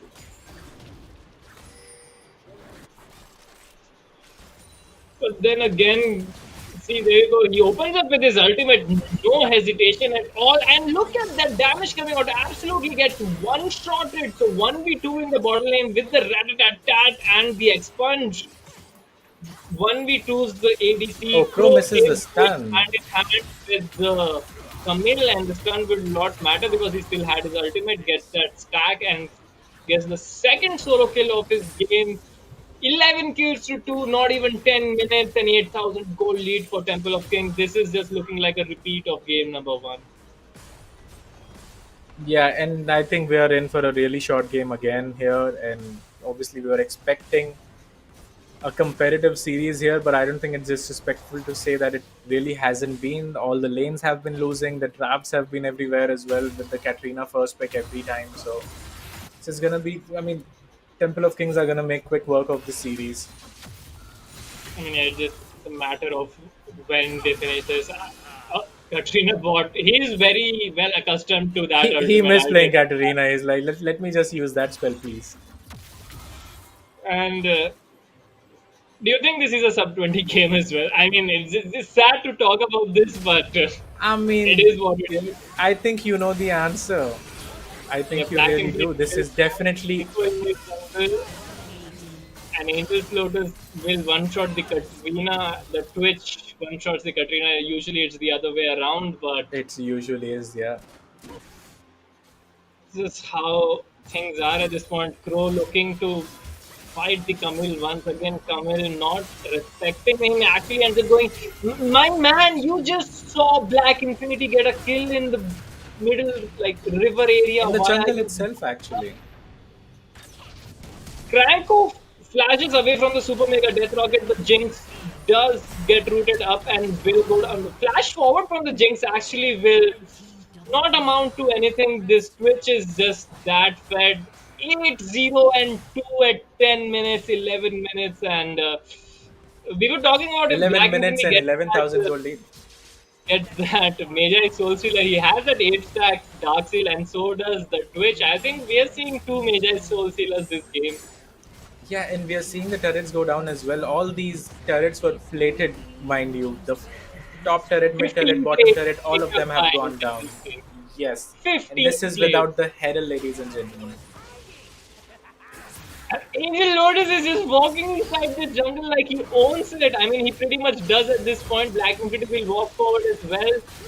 Still has his ultimate, will connect every single Q. Angel Lotus goes legendary. Katrina jumps in 1v3, hoping to get a few kills, but Angel Lotus will get healed up by Kranko, and yeah, that feels like a tilted play at this point. Like, why are you jumping in 1v3 when you're already like 1-4 at that point? Goes 1-5, 27 CS at 12 minutes. Yeah, this is not a good showing for Pineapple Kick at all. Black Infinity will flash forward, and I think will continue forward. Yeah, in the bottom lane, Jinx. Oh my God, cannot speak at all. Jinx goes down as well, and And this is yeah, just an pineapple absolute. cakes are having a really hard time. They try to make a play somewhere and it's almost always answered with, with I mean, kills or they could look turrets or at the something or the other. except Cranko, every single person has a bounty on them. Like, what is going on? The Herald is smacking her head against the tier 3 turret at 13th minute of this game, and oh boy, this is gonna be a quick one, isn't it? It really has been a really quick Oh, series Black here. Infinity can see that 4-man ultimate. I'm telling you, he China wants has to ult. go He's in. eyeing for And it. he will. Good knockup actually coming out from the Alistar to prevent some damage, but Grogo's absolute beast mode in the bottom lane gets a triple kill right there, and the ace will be picked up by Angel's Lotus. And meanwhile, Katrina bot in the mid lane is like, hey guys, wait up for me, I want to help as well, but they did not need him at all, and he just goes back to farming his mid lane as well, and now they're on the Nexus turret at 14 minutes. I mean, I am at a loss of words here. Actually, there's not much left in this game to play for pineapple cake. Even in their wildest So dream, they flash can't win this forward, a game. good combo landed by the Alistar, and the Echo Stun will ensure that Pineapple King ends up getting two shutdowns, and it look like the third one will go down their way as well. Twitch goes sneaky, and he is doing a lot of damage, so he will end up escaping. But Katrina Bot is here to save the day. A good stun locking up two members. Twitch ends up getting a double kill as well. The Camille is looking to follow up, but does not have that E, but bites more than she can chew, and Katrina Bott is looking to finish that one off as well. Just the tip of the Q and ends up getting an ace. Yeah, and they finished the fight 2v5 because Black Infinity is like, I'm just gonna chill here, take the dragon, take the crab, take my jungle. I haven't really farmed it for I quite a mean, while. that was a And really good engage coming on by BNB Sandy on that Alistair, and yeah, really but I well think it's layered too by little the. too late now. Exactly. They could have done that in the laning phases itself. Could have been better, but like if you're 19,000 gold behind at 14 minutes, something's wrong. Crow casually finds himself in the middle of four people and will end up going down as well. So Yeah, and that's Black two Infinity does pick deaths up the over. Mecha if it counts for something. Yeah. 10 stacks on that, 25 stacks for that Twitch. Yeah, he's Almost gonna has completed make that. a Yeah. death cap pretty soon as Yeah. well. I mean, these guys. Oh, beautiful ultimate actually for Black Infinity, but the Alpha will push him away. These guys 2v5ing inside their enemy's base and actually end up winning it. What is going on right now? It's just a massive beatdown that's going on right now. I think Temple of Kings, they're not gonna waste any time. They're like, just let's just end this game, get our dinner, chill out, play some Valorant or League after this because this game is done, and let's watch the other matchup and see who they're gonna face in the finals tomorrow. Oh my god, Jinx ends up dying in her fountain turret itself. So like 16 minutes, these guys are just looking to start fight at this point. They could have ended the game like 2 minutes ago. The Nexus had been open for such a long time. And oh my god, whenever you see this site, it's just demoralizing to look at. I have seen this in the in my solo queue games quite a lot, and yeah, I just press Alt F4 and just end it, guys. They end up killing the Kami inside the fountain as well. This is Temple of Kings. These guys are cocky. Look at These the guys goal are lead, Faisal. good. Look at the goal lead, I mean, 42.8k to 20k. That's 23,000 goals and at like they 16 will. minutes. They ended up putting Pineapple Kick out of their misery at 16 minutes and 30 something seconds. And over, I don't think I've seen a more one-sided game of League of Legends in my like entire League of Legends career. Yeah, and this was supposed to be the winners bracket final, and they just smashed them. Like, no, no, you don't belong And here. Go down, losers bracket. I mean, I don't know if Pineapple Cake are in a good mental state to go play that bracket match as well because they have to play Team Coco Cats just after this best of three series ends. And oh boy, if I were on Pineapple Cakes and I lost two games within 30 minutes, if you add the game time of both the games, it's like 30 something minutes, is just insane to me. Team Coco Cats is gonna be really, really beat down, and I just hope they can just put this game behind us. They could have like discussed this. Okay, we are against Temple of Kings. These guys are like the absolute best players we have, so it's okay. Let's just play this one for fun and actually try to take down Team Coco Cats. I hope it's something like that, and we do not get absolute like wipe of a series again for the lower brackets finals. Yeah, and with that, that will be the end of the winners bracket, and Temple of Kings are gonna move into the grand finals tomorrow. That's gonna be a best of five to decide who represents India in the Asian Games. Yeah, like I don't think there are any surprises when we say Temple of Kings are in the grand finals. So these are the brackets for your road to Asian Games presented by Asian Esports Federation. But now we see Pineapple Cake have dropped down to the lower bracket round two, and they will be up against Coco Cats. But if they play anything like that they have shown in this game against Temple of Kings, I think it's just safe to assume that we're going to see Temple of Kings against Coco Cats tomorrow in the grand finals. Yeah, yeah. Just add like 5 6 minutes to the game time, and I think we are just gonna get the same scoreline and series that we just witnessed. Yeah, Pineapple Cake just gets absolutely obliterated. I mean, this, this was a complete violation. I think the VOD on YouTube should be tagged NSFW for whatever we have just witnessed. Yeah, but But I really hope they thankfully, stick around because it can be very overwhelming getting smashed so hard. Like what the hell just happened here? But I hope they stick around and just compete. That's how you learn the game. yeah. So on that note, that would be the end of the upper bracket finals, and we see Temple of Kings completely whitewashing 2-0 Pineapple Cake and moving on to the grand finals tomorrow. So we're not done for the day, guys. Stick around. We will be back for the lower bracket finals between Coco Cats and Pineapple Cake. So till then, we'll have a short break. Goodbye. You like poetry, the crazy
like you were already mine. Surreal to me, how you make me feel wild and calm at the same time. Never felt so alive. Thought I was crazy until I reached out and saw your hand there waiting for mine, like the stars had all aligned. I lay beside today, tonight, your vibe, desire, our eyes on fire. And I breathe your aura, can I leave your aura? You have me like gravity. You don't have to try it, it's just like a magnet. You have me like gravity.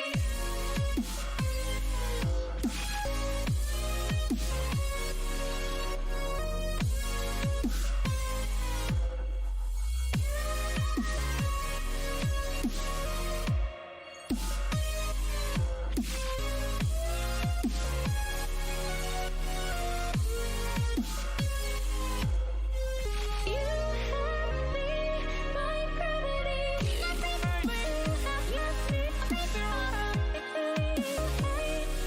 gravity. You just like it's just like a magnet.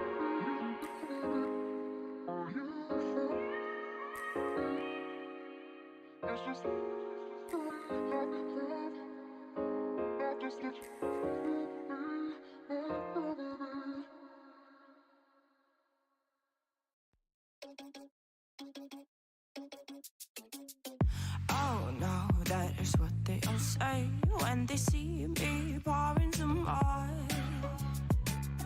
Oh, then gets empty again. Better fill it up before I go. Cause I'm loving it, feeling it, touch me and being it. See what I see in it, I'm typical.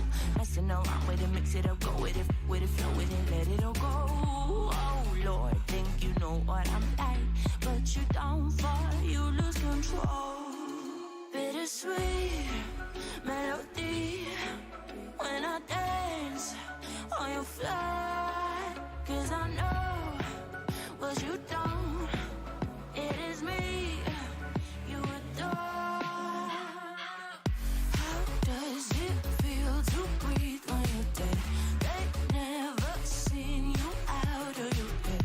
Cut to the bone, it's broken up, but how sad. Oh boy, got so hot I forgot what I should have thought of before. Sure ain't easy for you to let off the rules, cause there's so much fun. Are you loving the feeling it? Touch me, are you in it? Don't say what you're saying, but typical.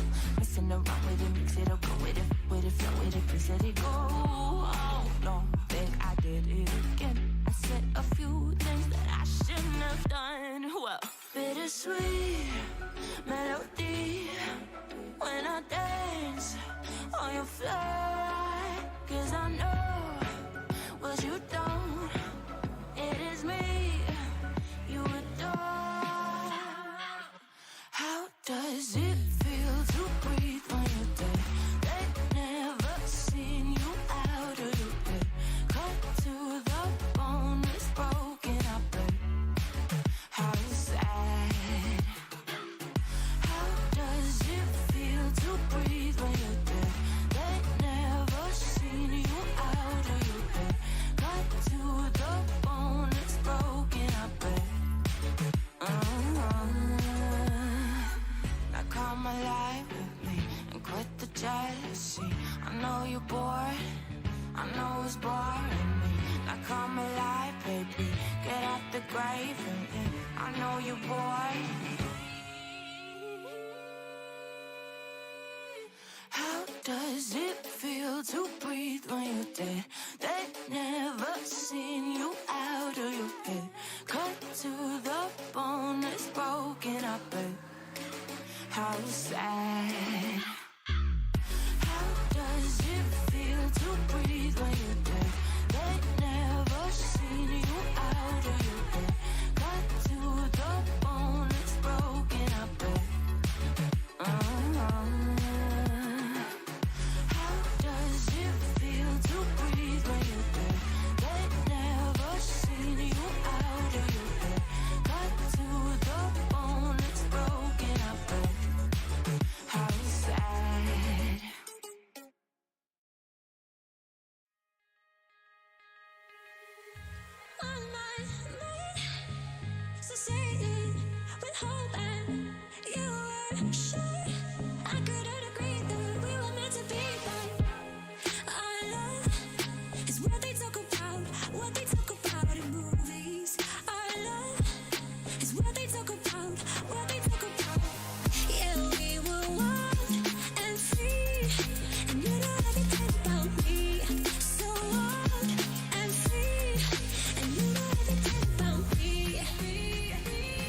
shattered, holding on to what we have and take us to the edge and back, holding on to what we have and take us to the edge and back.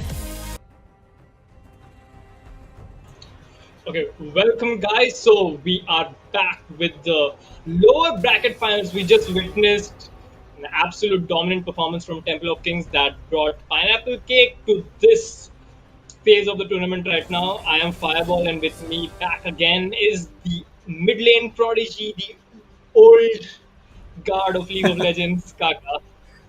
Good save right there on the old guard. But having said that, yeah, welcome back, guys. Let's jump straight into the pick and ban. Xinjiao ban. I was gonna talk about this actually.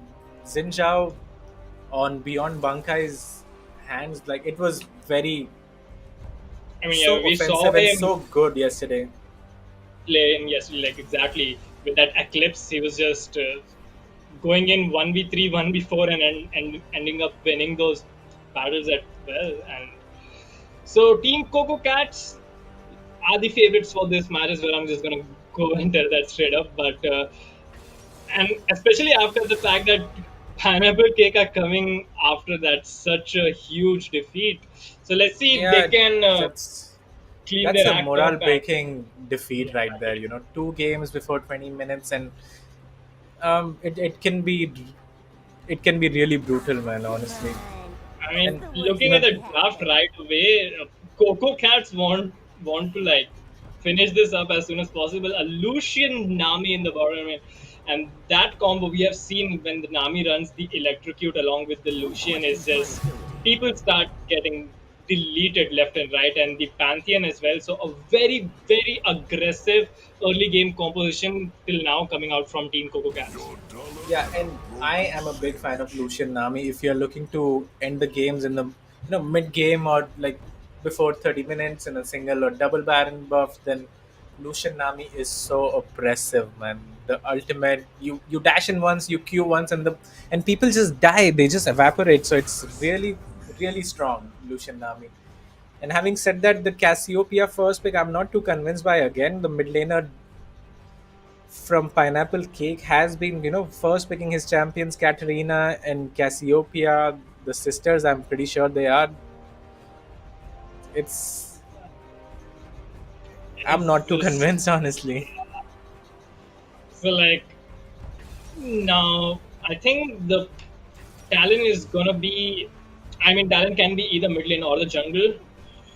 That Pantheon is can be definitely either. jungle. Okay. I mean, Pantheon technically can be flexed three ways as well if they really want to go that far. So not so sure where everyone is going. We'll have to wait for the final pick for Coco Cats. But we have completed the team composition for Pineapple Cakes right now. But on paper, it looks like solid champions. They can scale really well, and if given their way, they can really do some damage in the later stages of the game. But I don't think I can comment on the later stages of this game for Pineapple Cakes because we haven't gotten to witness any sort of late game team fight or even a mid game team fight, especially from the last game. Yeah, and So I we agree have, with you actually, because drafting a late game composition while you're getting smashed so hard in the early game is like counterproductive. So while I like their draft, Aphelios is a solid carry. They have three forms of Engage and Leona, Jarvan, and Dion. It all comes down to the early game, and that's what Coco Cats have drafted for. They saw the last match. They're like, these guys are quite weak in the early game. So why don't we just draft for the early game and smash them there, and we don't even have to worry about the late game and the drafts. I mean, we did talk about how Temple of Kings were really good individually in the lanes as well, but we can say the same about Coco Cats as well. These guys are a close second best team in India, and on their good days, they can even like put up good competitive performances against Temple of Kings as well. So there's nothing to take away from the laners of Coco Cats as well. So I think the game plan is similar for Pineapple Cake for this game. They just don't have to give away the entire game in the laning phase itself. Make sure they do not stupid fights, stop dying in lane, get the basics right again. I mean, it just feels like deja vu. We've been going over this for the entirety of the second, like previous game as well. But just Pineapple Cake have to show something else, something different, if they want to stand any chance against Coco Cats. Yeah, and we do sound like a broken record, but it is what it is, right? You have to do the basics right if you are going to compete at this level. And even comparing, even last game, this game, I think it's a bit of a comparison between the chalk and cheese, because the talent that they have, Coco Cats and Temple of Kings, is way superior compared to Pineapple Cakes, and they Fine. have to rely on their cheesy picks, which they haven't drafted at all. So that's kind of surprising as well. You want to have something up your sleeve that surprises people. It's like, oh wow, we didn't expect that, and the draft is way too focused on the late game again. So I am not too sure about this I one mean, as well. you pick an on, you're already waiting for his upgrades. We start coming in at like level 14. So, like, and by then you want to be at a competitive stage. You do not want to be 20,000 gold behind at 15 minutes. So, Yeah, let's wouldn't hope recommend we have that. a more competitive game and Pineapple Cake show something different. And let's hope it is just more competitive generally than the Yeah, previous and it series. might sound like we are biased towards the other team, or just not talking Pineapple Cakes more, but there's not really much to talk about here. If you can't survive till 20 minutes, then it becomes very questionable, right? I mean, another thing is we have just grown with these players from the beginning of League of Legends. We know all of the players from Temple of Kings and we know all the players from Coco Cats, but Pineapple Cake and Support No Vision from yesterday, these are relatively new teams. These are new players and they haven't had as much experience as the players they are up against. So that in itself brings a huge disadvantage. And you just add the rank gap and the skill gap. It just all of the cards are just stacked against them at this point. And So even the coordination and synergy, like most of these guys from the opposite sides, Coco Cats and Temple of Kings, know what their jungler's gonna do next. They're constantly pinging on the map, making plans. What to do next, when to take the dragon, and it's not random. It's all a plan that's coming together beautifully. So, and that comes with experience, man. And Coco Cats, again, we talked about them yesterday. Experienced team. I have played with two of their members as well, the members, top laner and the jungler. So experienced teams, and they do show their experience heavily. not even like individual experience, the experience they have playing amongst themselves as a team. These teams have not disbanded for a very very long time. So like Coco Cats have renamed themselves, but they were like the same team before, and these same players, same five members, or like at least three or four members have been playing together for years and years on end. So it just gives a huge advantage to teams like these against teams like say Pineapple it's Cake it's and the Support it's the Norwegian from comfort that they have with each other, right? Playing together for so long, they're comfortable. Even if you make a mistake, the other four guys will lift you up, saying, it's all right, I got this, man.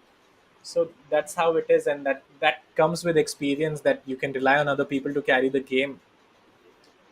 And yeah. that's why I think it's an uphill task for Pineapple Cakes, but props to them for making it so far. Yeah, like they are on like just the brink of grand finals, so it's like not even a shortcoming at their end. So probably their first tournaments. I don't think I've seen these players play in any other League of Legends tournaments, and they come till the finals of the low brackets, and they ended Upper up bracket coming from finals. the upper bracket as well. Yeah, like Exactly. losing Yeah. in the upper bracket, dropping down. So like definitely not taking away anything from Pineapple Cake. Many teams fall like in earlier stages of this tournaments as well, but these guys have shown that they can play good League of Legends to come to this point. So they can take away a lot of positives from these tournaments. So like it's okay they got a beating from Temple of Kings and they are up against Coco Cats as well right now. But I hope they just build on this, and a lot of teams would just end up disbanding or they would be really demoralized. So I think they can just be like, okay, we got this far and we got a much needed experience from this tournament. So let's just keep playing, keep practicing. So that is how the League of Legends scene in India will develop further. Yeah, and you learn more from your defeats as well. You learn, I wasn't good enough there, the team wasn't good enough here. So it's all a learning experience for Pineapple Cakes. from this point on. And I really hope they stick around and they learn a lot and show us a better showing, and hopefully in this match itself. Yeah, like every new game is a new opportunity to show themselves, and even if they do end up disbanding, there's always new teams, and like always older teams looking to strengthen up their roster. They can pick up players from other teams as well, so like individual performances coming out from players from teams like Support No Vision and Pineapple Cake, and mm, bring themselves, like put themselves on the map of League of Legends, and they can just really kickstart their League of Legends career that way. Yeah, and with that, I think we should be getting into the game pretty soon. So let's see what ruins and what comes out again. It's gonna be quite spicy, although I not mean, there. not too much spice coming out from Pineapple Cakes. But then again, Coco Cats do like to experiment and chill around. So let's see what they do. Talent in the Jungle is quite hype for me. I would want to watch that. So, and Pantheon mid against Cassiopeia, actually, that's a very explosive matchup in the mid lane. Yeah, that's gonna be difficult time for the Cassiopeia, but if she manages to survive the early game, I think she can really dish out that DPS and just be Oh yeah. an absolute menace in team fights along with a Miasma. Like, I think Miasma along with Graves Smoke Screen, one of the two most oppressive abilities in this game. Like absolute horrible You abilities. You cannot hate do to play against anything. those two abilities, man. Just hate It's it. like you do And not want to Cass, be if she against those. gets ahead against the Pantheon, then she's gonna have a really good time. She can solo him, and you can buffer your ult in such a way when Pantheon stuns that you stun him directly. So let's Mhm. see. Let's watch out for that interaction as well. So yeah, jumping right into the game, we see both the teams actually five stacking towards the bottom side. So level one shenanigans. I would assume Coco Cats just have a far, far superior level one. 30 seconds until minions spawn.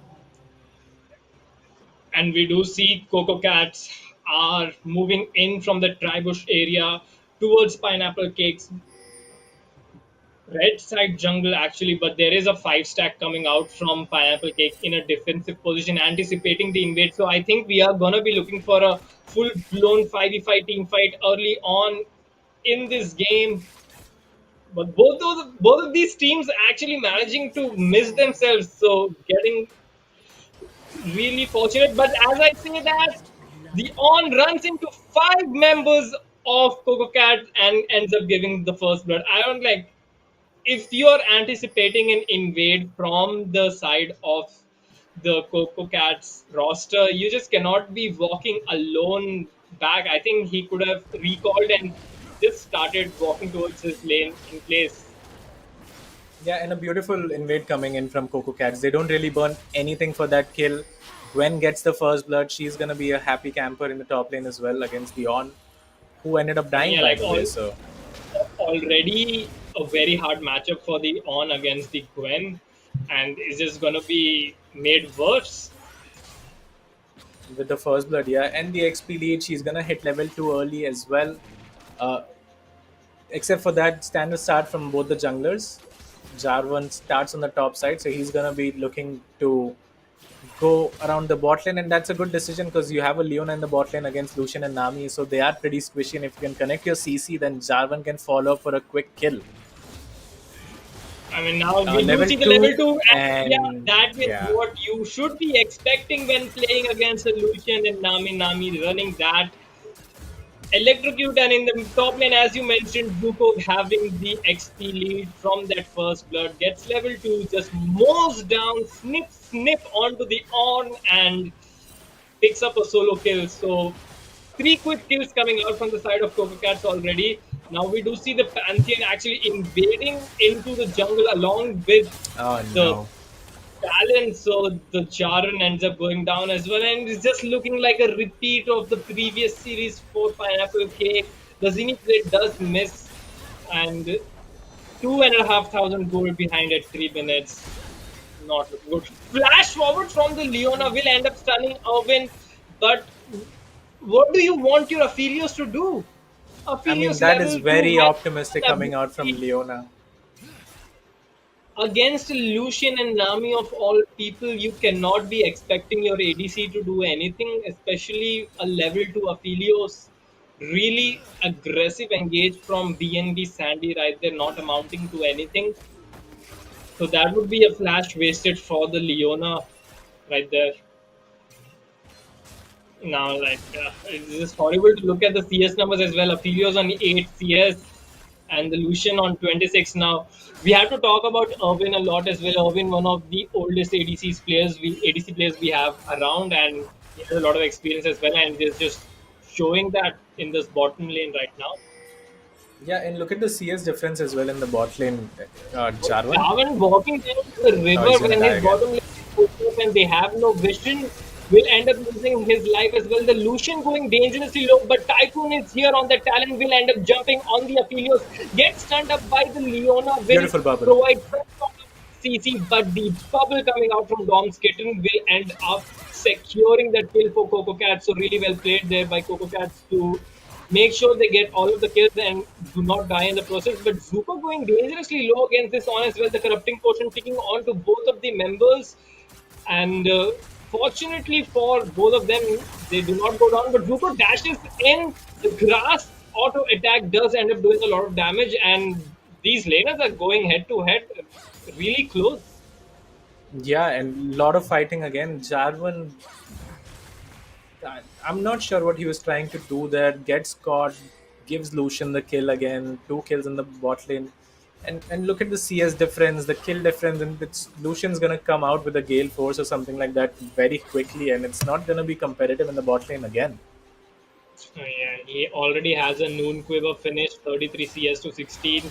A long sword for the Aphelios. I mean, we expected this to happen, but not to this degree. We know the Lucian Nami are gonna be very oppressive in the lane, but at that point, you just give up a few CS. You just try to get as much of the minions as you can safely under your turret. You just concede the lane, play it safe. You know the Aphelios is going to be a complete monster later on. Lucian cannot compete against the damage the Aphelios can dish out when they're both at 3 items, 4 items. But Aphelios and Leona try to fight them and do not respect the level 2 as well and completely end up being outplayed. Yeah, and that's it, right? You don't respect the level 2. Look at that damage, man. That Just easy. It is just that died. easy. Nami presses one button onto the Lucian. Lucian just dashes forward, brings so much damage onto the table. And I don't know how the Aphelios is not expecting this to happen. This is one of the most standard lanes we've been seeing throughout this season and even last season. And holding that thought, a dive in the mid lane will die to the bleed out. I don't know Oh, if the that's a flash was very needed. poor flash by yeah, Talon, but He could have just escaped with his jump the wall ability, but 8 kills to 0 at 6 minutes, and they're looking to hold the bottom lane down. Good no. bubble landing from Dom's kitten as well. Aphelios ends up dying again. I think he has seen a grey screen more than he has seen the regular screen in this game.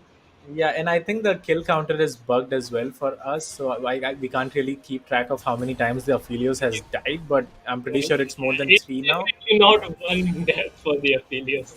Yeah, and it's really tough now. I mean, whenever you come back, you're just gonna die again and again, so it's really hard to play Aphelios. I mean, you have to A respect the good level 2 of Lucian and Nami. I mean, yeah, you just have to expect it at this point. Good trade actually coming out from the Cassiopeia onto the Pantheon, but then again we see another fight going on in the top lane, the ultimate being used as well. Holding that spot, the Lucian will end up abusing this Aphelios again and again and again. I just feel so bad for this Aphelios right now in the top lane, the fight still continues. So there's been a lot of fighting going on in the top lane without any sort of kill. But now we do see the talent coming up to clean up that kill as well. A good knockup will end up knocking up both of the members. Typhon goes really low. The Cassiopeia is on the hunt, but I do not know if you want to be chasing those members blindly. Yeah, smartly she backs off. So nothing going the way of pineapple cake.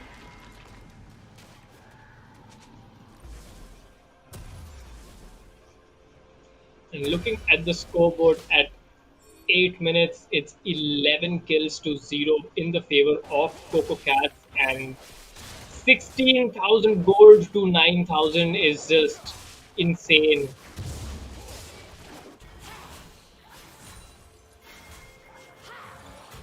Game has slowed down quite a bit, and Pantheon will actually end up using his ultimate Cassiopeia, not respecting that, not backing off in time, and just ends up losing a life.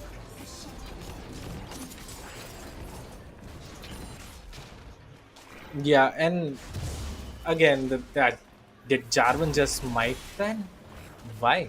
I think for HP, I don't know But what he all of was quite that was healthy as about. well. I think Yeah, this is just the nerves coming in from the last game and this game as well. You're getting obliterated. yeah, and As Talon Ultimate will connect. Pantheon does end up taking down the Jarvan. The On is next on the way. And the Herald actually picked up from no one. I mean, the Herald no, did die. Pantheon picked it. Oh Pantheon yeah, picked it. oh He yeah, the has it core on role him is right out. now. Oh, good dodge from the Cassiopeia Ultimate turns around and like dodges the stun. Irwin Oh, actually nice dodge again. Fancy footwork from the Leona as well to dodge the Nami ult, and she the is going to minion survive. Pantheon also is just gonna wow. kill the snake again. Yeah, he was Look at this very guy low is though. walking between two turrets, taking two turret hits. He does not care at all. Like all of the jungle is his. Level 5 Jarvan roaming alone in the jungle. What are you thinking, my man? This is not how you play League of Legends. Yeah, and 10 minutes, 12K goal lead. It's like we're watching the same game for the third time here, but the The opponents have culling changed. will It's not do oh anything. no, Irvin Arvin, I too saw that. much forward. So yeah, getting a little ahead of himself does not end up getting any sort of kill. But Zuko and semi-round Rat in the top lane will keep dueling. I think this On is actually doing pretty good for himself, like going down 2 times already, but holding pretty well for himself, not giving away a lot of solo kills. But the story of top lane is, I guess, he looks at the map, pans his camera in the bottom side of the map, and all he sees is his team just burning down left and right. The And on On's being gonna ult low. in the top lane, but Zuko just gets I out. mean, He's like, no worries, guys. You can waste when all is your ult, all your time in the top lane. I mean, they definitely should know like Gwen has that ability. She's just gonna do that, and they end up using the on ultimate as well. So that would not be available for any sort of dragon fight if they even wanted to contest that. But this is just so horrible for pineapple cake at this It point. really is. Oh man, the poor Aphelios is gonna die again. This is He I just wanted the chicken. Please let him get something. I feel bad for the affiliates at this point.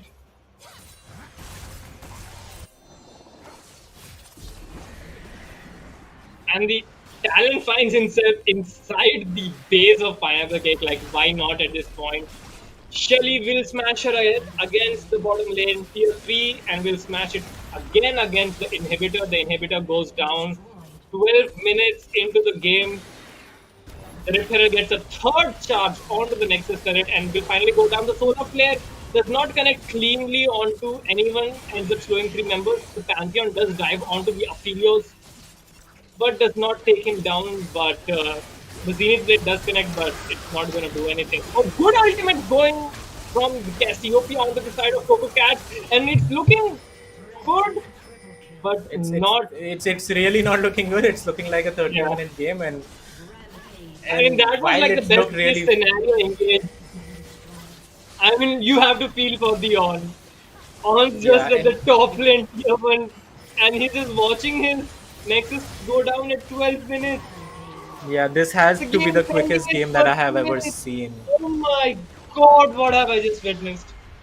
This has to be the quickest game that I've ever seen. And you were making fun of me when I said maybe end it in 12 minutes or something 12 like minutes that. could be stretching it, Coco but here Cats we is go. like, shut your damn mouth, Faisal. We are gonna do it in 12 minutes.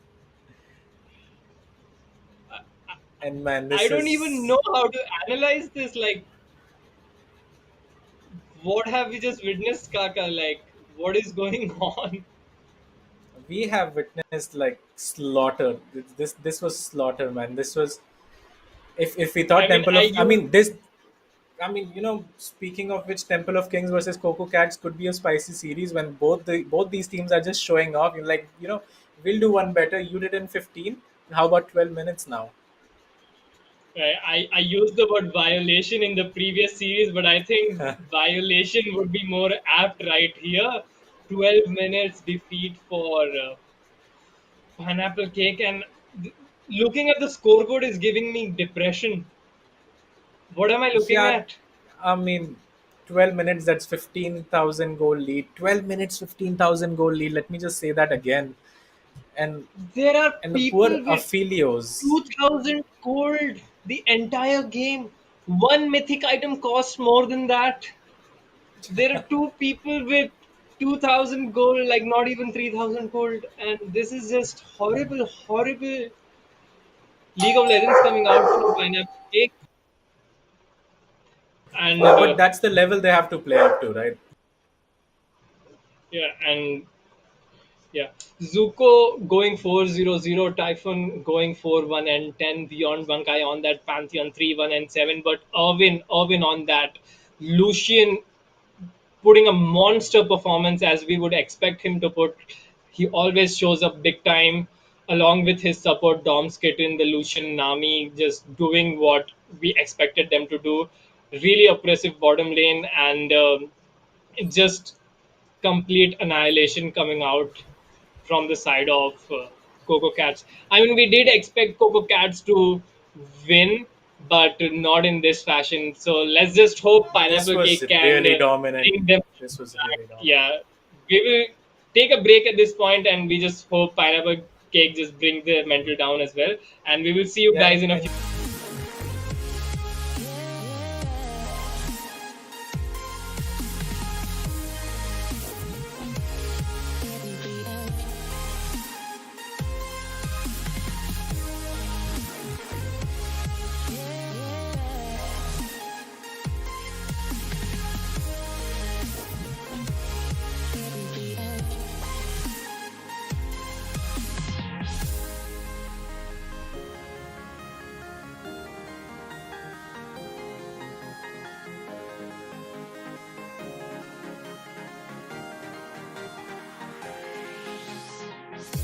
You're paranoid. You claim it's love that you never started. You once destroyed a broken heart that was already shattered. Holding on to what we have, you take us to the edge and back. Holding on to what we have, you take us to the edge and back.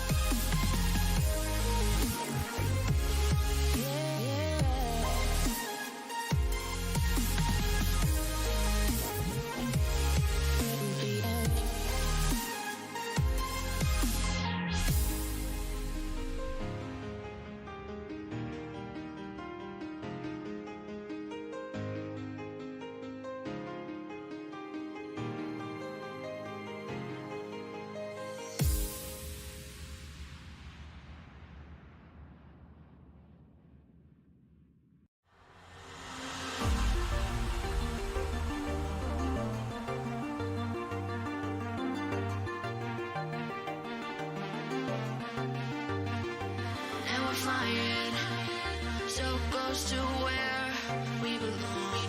And we're trying to go somewhere new. And I try to crack this iceberg open till it shatters through the ocean. I wanna make shockwaves. I wanna make shockwaves with you. Gonna move the ocean current till the waves flood what's been burning. I wanna make shockwaves. I wanna make shockwaves with you. And I know I'm only getting higher till it feels like I can walk through fire.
And welcome back, guys, to the second game of this best of three series. And I think Coco Cats just showed us the fastest game in competitive League of Legends that I have ever seen. And let's see if they can keep up the same energy. And we are jumping right into the drafting phase for this game. And I don't know what's it with Team Pineapple Cake that they always end up banning the Renata. They did that in the previous series as well. Maybe they just do not like to play against the champion because, again, they are opting for the same bans, but they end up banning the Gwen and the Nami as well. So, Kaka, do you think those bans are justified?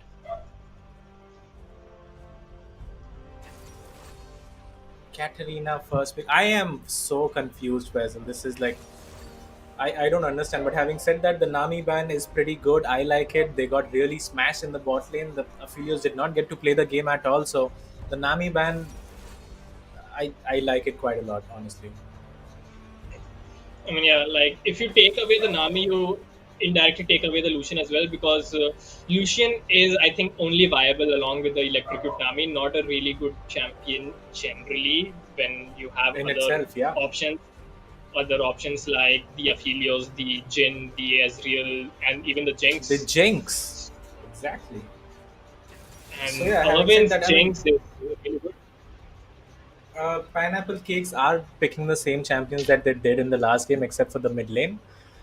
Katrina first pick into Xin Zhao. Actually, it's gonna be really tough for Cat to play the game again, just like how it was for the last three games. And let's see how he manipulates I mean, this laning phase. we are looking at the draft right here, and I hate to say this, but I don't know if I should start throwing the word around for fun players for Pineapple Cake just as yet. I think they just. I, I mean, that they could be, comfortable with their picks for sure. And we I mean, but we did not see that. Like, if these guys were their comfort picks and these guys are really confident on the Katrinas, the Leonas, but it's not translating into anything. It's like, I think the fourth game in a row or the third game out of the four games they've played today that they have picked Katrina. I mean, if the results have all been sub 20-minute defeats, I think it's time for you to try something else. but they did try something else, Cassiopeia, and that ended up being a 12-minute game. So if I'm in their place, I'm thinking what is going to work, and the answer really is nothing, and you just have to take it how it is and just try to improve and be The better for the next Aphelios tournament. Leona picked up again. And Shokia is gonna pick Uh, his signature Kindred. yeah, like, oh boy. Already in the draft phase, we're seeing very comfortable and oppressive picks at the same time coming out from the side of Team Coco Cat. And a set blind pick. So let's see what semi-round rat decides to pick here. The on is I mean, yeah, banned. The like Tamkinch for top is banned. the top laner for Team Of Pineapple course. Cake was the one saving grace. I think he was still dueling No. Zuko in the top No. lane while his Akshan top. Okay. See. Now Nexus. that is something that I like. Yeah, that is something I Because like as well. Something yeah, different. something different. Exactly. You are trying to, play out of your comfort zone now. You're trying things, and even if it doesn't work, at least you tried. You can say, even we tried the Akshan as well. It didn't work. Then that's okay. But you need Hmm. to change the pattern that's been flowing around for the last three games, where you pick up the same champions for two or three games, and the result doesn't change. And let's hope if that Indian man Akshan can turn the tables around for Pineapple Cake right here. That sweet mustache of his, he can bring back champions to life. He just is so mobile, has invisibility, so pretty loaded champion in itself. So, and semi round rat has been doing well for himself. I have high expectations for this Akshan for this game. Yeah, but I really don't have any expectations from the Katrina in the mid lane because Zinjao abuses the melee champions quite a lot, honestly. And I mean, like Katrina being once he starts ulting as well, Xin Zhao can just press his ultimate and just cancel it Yeah, altogether. and just deny everything. Yeah, but even at level 2, Zinjao is so strong because you're gonna start with your E and your Q, and when you knock the Katrina up, she might just die. So I mean, let's see if the laning phase goes a little different this time than the previous games. I'm having expectations from the top lane. Katrina will be looking to just survive, maybe give up her lane, try to gank the other lanes, try to help her ADC and support so she just go has to be forward. herself then, as a Yeah, like just play champion. Just Katrina just how try to Katrina is supposed to be just play played. Katrina exactly.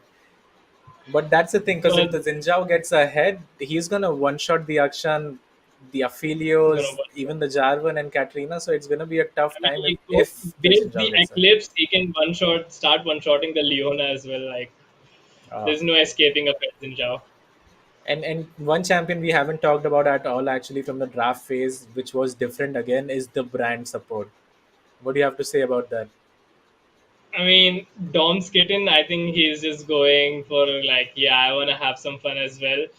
Try to do as much damage as he can. Brand so oppressive with his ultimate and just so hard to play against in the lane. You really have to be on the watch out for his W's, have to keep dodging that because all of the damage will keep adding up, and you'll just be out of lane every single time. So I hope the Aphelios has brought his dodging and dancing shoes with himself because he's really going to need it if he wants to survive this brand in the bottom lane. Like, as an ADC player myself, I see these brands, I see these Zyras, and I'm already losing my mind. I'm like, I do not want to be playing against this.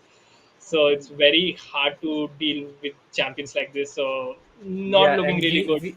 we have all been there where you get stunned by the brand and suddenly your HP is gone and the passive procs and you're just dead.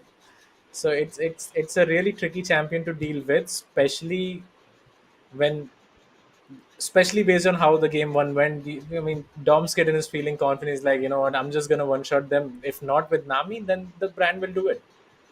Yeah, Brand will definitely do it. You can just turn around any entire team fight. And talking about team fights, we haven't talked about the set as well.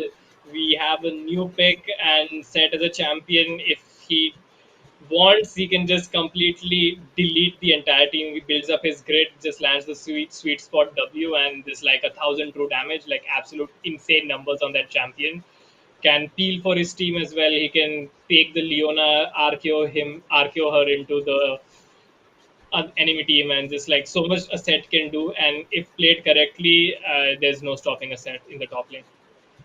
Yeah, and top matchup as well. I think Set does pretty well into the Camille as well. You can cancel her hook shot and just Mhm. punch her while she's trying to get away. So that's a good matchup for the Set as well. So and the Camille was picked into the Set. So I don't know if the Camille knows how to play the matchup properly. Or I mean, she is going to eventually scale the Set out. That's how Camille works. The insane true damage on her Q will do the trick for her, but early in the gaming, laning phase, it's going to be really hard for the Camille to play out the lane, and that's my biggest worry again, because you are kind of losing early in the last 3 games. You shouldn't pick champions that are going to scale up into the late game because you don't know if you're going to make it there.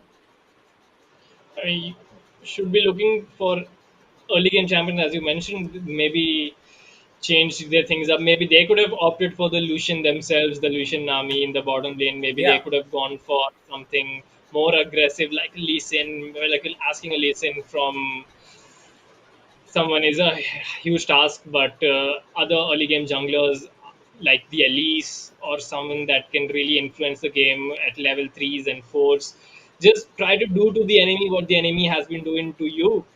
exactly. And that pattern hasn't changed for both the teams, TOK and Coco Cats, because Zinjao, when you speak of Zinjao, it screams early game.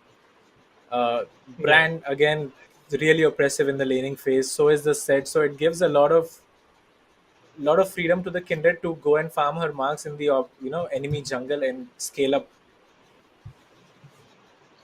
I mean, yeah, that's one thing we haven't talked about much as well. The Kindred and Shokya on his Kindred is just very, very good. He's known for his kindred. He just takes that into solo queue and completely starts dominating games there as well. He will be looking forward to get fed, get all those marks, and just start farming champions at one point.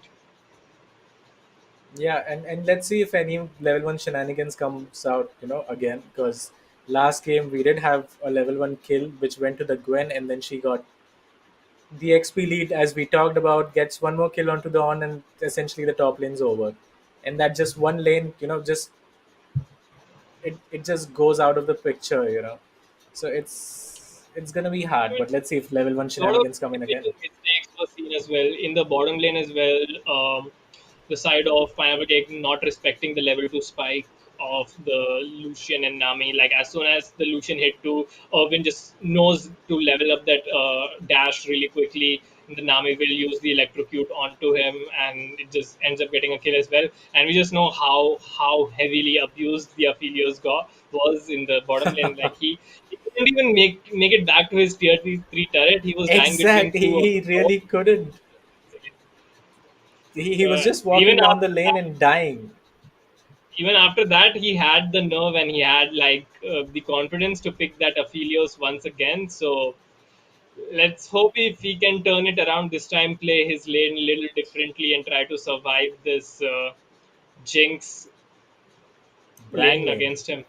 Jinx and Brand, yeah.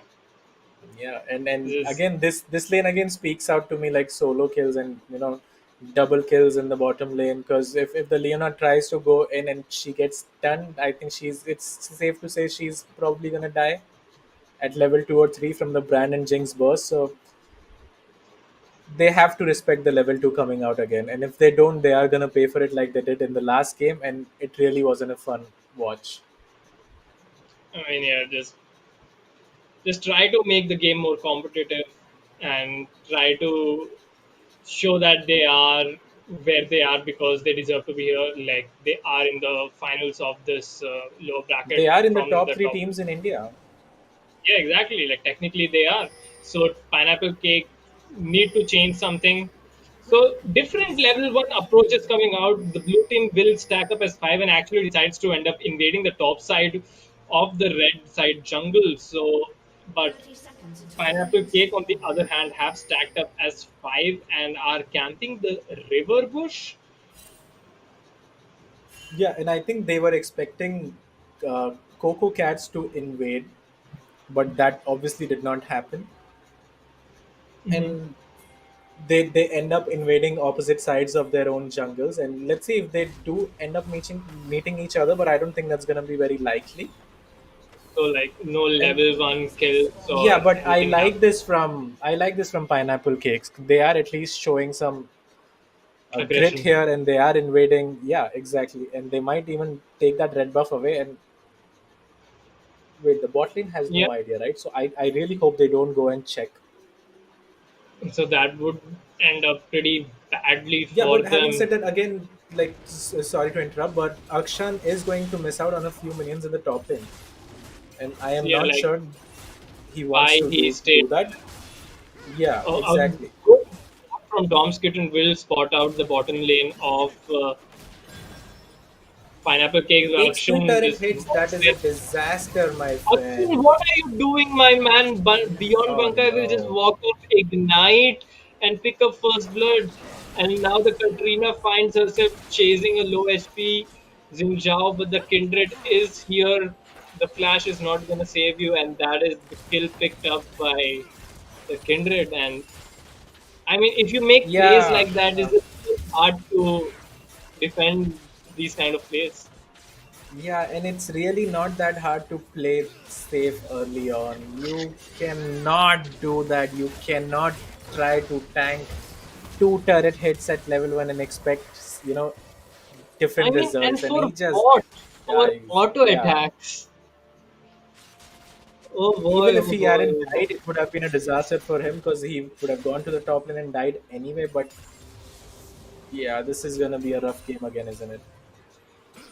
I mean, if they continue to do what they just did, it is.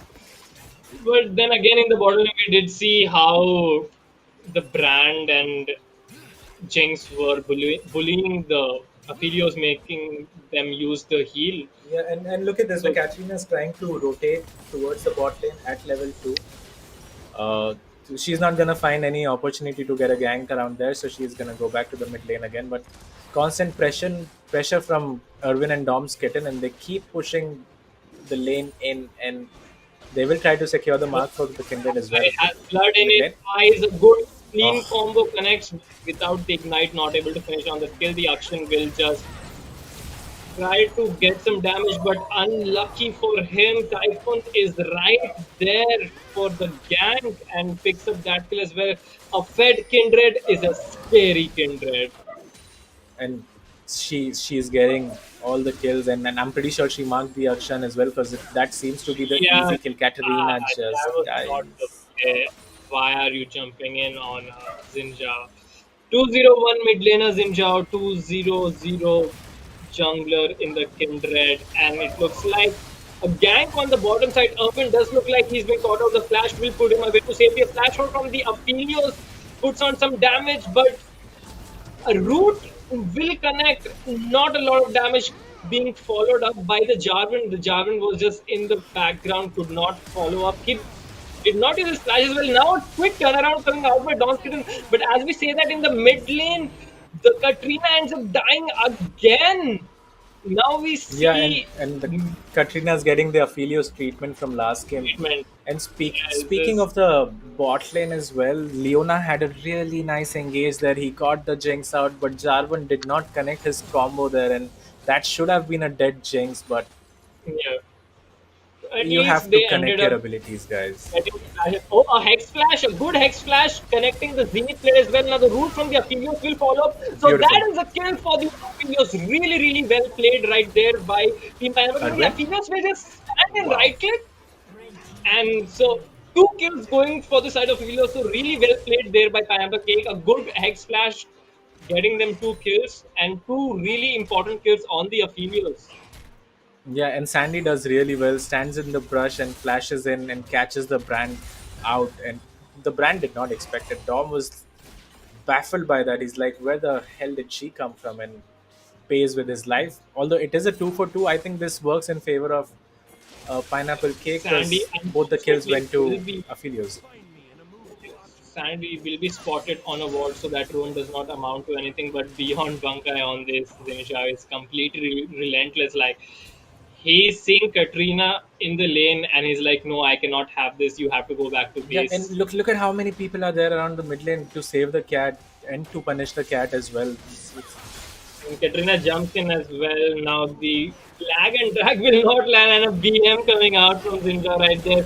Craig getting dove in the bottom lane will just end up going up in flames. Now beyond Bankai inviting the 2v1 against him. I think He's he can level 6. 2v1 here. I think he can kill the J4 as well. He's just waiting for his cooldowns. I'm assuming, yeah, as soon as There they're you go. back, he will just finish them off. Absolutely And disgusting. yeah, and that's a really fed Zinjao now. And Katrina has no place in the mid lane anymore. Every time she's gonna show up, she's I gonna don't die think she for has the sure. place in this game anymore. Another Hex Flash, and I think Dom might die here again. So Dom has to The brand respect does the. not have the flash. The Aphelios is chasing the turret, will put it down. A good combo coming out from Aphelios makes sure he gets that kill. He's sitting on 3 kills right now, but Typhon will trade that kill onto the Leona. Irvin is chasing pew pew pew with those mini guns. Ends up taking down the Aphelios there, gets his second kill of the game. And Ah, no. did J- Typhon get that one? yeah, he did. Jarvan just missed Yeah. his smite from across the wall and goes from bad to That's worse for the them. mark, marked up Gromp as well, so going towards the Kindred. Yeah, and look at the items in the mid lane. 7 minutes and dust blade completed for the Jinzhao. If he as much as touches you twice, Katrina, you You're are dead, dead. my friend. 18 CS Katrina at 7 minutes. I think we have said that a lot of times this series. Yeah, this has been a constant, and I again we talked about it. 3 games of blind picking Katrina, and And this time, Katrina Bot's not even playing the game, so I have no idea why you would first pick Maybe it he and just put so likes much playing priority on a that. champion. Even if you do, you can For pick a, it last. At least see the team com. yeah, He's gonna die again, I not think. really drafting Revel. At least he respects the Xinjiao, now gives up the wave and just backs off. The Hex Flash being channeled across the wall from Sandy. The Zenith Blade will not connect, but in the top lane, Set will RKO the Jarvan, Jarvan. and Kindred ends up picking up her fourth kill of the game. Yeah, and quite That's a possibly her scary. fourth or fifth mark as well. I mean, we talk about how 4 marks is the sweet spot for the Kindred. He gets they get the range advantage and the extra damage, and Kindred has achieved that very quickly already. Oh my god! Look Oh at that! no! Oh my Wow. god! I mean, it just does not matter, does it? He even messed up the combo by auto attacking the minion right there, but presses R and gets out cleanly. So I mean, no harm, no foul there. if you have completed a template at this point, I don't think anything matters. It really does, and he's gonna get the turret as well.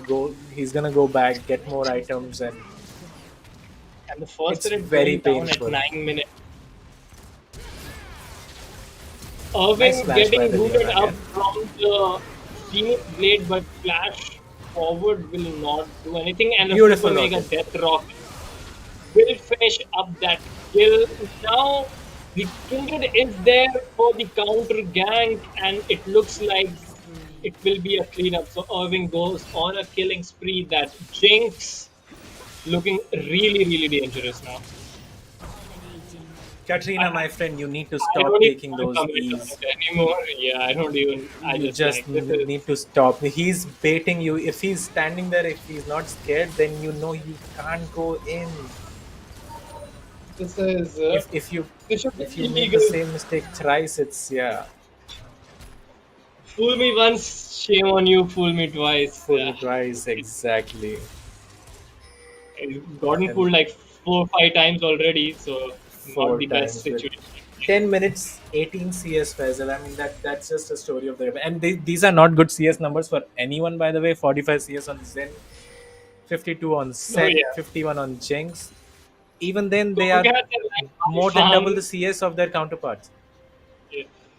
It, we are saying they are more than double their counterparts CS when they have 50 at 10 minutes. Oh god, Yeah, that's one sentence I'd never thought I would say. and those sentences have been very common in the series that Oh, we've been casting because this is very with new and this is very sometimes disappointing as well to watch. Now, three members of Coco Cats are marching down the mid lane. Will take down the tier 2 turret. Beyond Bunga will just walk in, say thank you very much. I will not play with my food any longer, and takes down the Aphelios. 4 members and Beyond Bunga. It's just like okay, the Leona. I don't think we wanted to It's do just that. like the repeat of last game. It's just ridiculous. Do they have the Rift A Herald as complete well? team They don't, coming right? out. Yeah, 12 they have the minutes Rift ace Herald coming as out. well. So, oh no, Zinja. Beyond Bunga is dying to the turret. The I inhibitor think they going should just down. reset here. Oh no, they're going They for are, the end. They have put down Shelly as well. yeah, they are, but Okay, you bet. Do you think Shelly gets to dance at the end of this game? Do you think no, Shelly is the one no with chance, no chance, no chance. and yeah, okay, she goes down right there. That was a Yeah, long shot anyway. Jarvan just uses his ultimate, but Typhoon's ultimate will cancel that one out, keeps everyone alive. A good shutdown coming out from the Aphelios actually ends up getting 2 kills for himself, but will end up going down in the process. Jinx, Irving going Jinx. dangerously low, 900 gold shutdown, big pick down. Now Coco Cats gets completely wiped out. So biting more than they can chew, pineapple cakes are like we're not done yet, and they come up and pick all of the shutdowns. Yeah, Aphelios but you getting still a have lot to of look at the damage that was dealt. Inhibitor turret gone, Nexus turret gone. They even had a clean ace before that. So even if you get a few kills, the I gold mean, lead is it's more like still a feel good factor at this point. yeah, gold lead is still massive 9,000. So Casual uh, 1v3, I don't know what that was about. Beyond Bunkai getting yeah, really cocky. really Remember cocky. how Yeah, yesterday we talked about Coco Cats are the team that can throw their games? that can throw a Yeah, game. Yeah, Beyond Bunkai, definitely. I don't know what that was. Yeah, but although this game looks quite unthrowable to Pretty me, unthrowable. those are still Yeah, mistakes that you shouldn't be making. exactly. Like you're going against Temple of Kings tomorrow, and I think you should be trying to put up a statement performance like they did in game number one, not show any Yeah, sort of yeah, yeah. weaknesses. You should be giving them something to think about. Like, okay, these guys have improved so much in 2 days. So Exactly. those are relatively small mistakes, considering the state of the game, but still definitely avoidable. 13 minutes already onto the second Nexus That turret. action Oh, is oh, melting. Jinx almost one shot action from a screen away.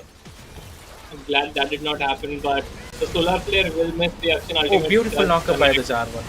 Not knock up, three people knocked Oh up, my but god. oh, Katrina actually taking down two members, but the brand ultimate just ends up doing so much damage, and now here comes the Xin Zhao dishing out a lot of damage now. Another looks like another 15 minutes defeat for Pineapple Cakes right there.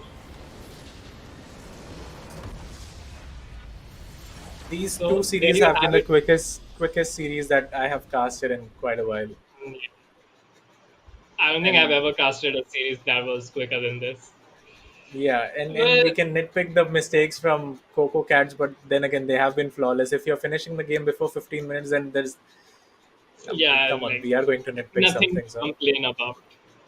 yeah, it's really There you quick have it. work of. So that's the lower bracket final, and Team Coco Cat completely whitewashing Pineapple Cake, and and and there we you had have the we had scoreboard. nine we had 4 games that finished in round about an hour today.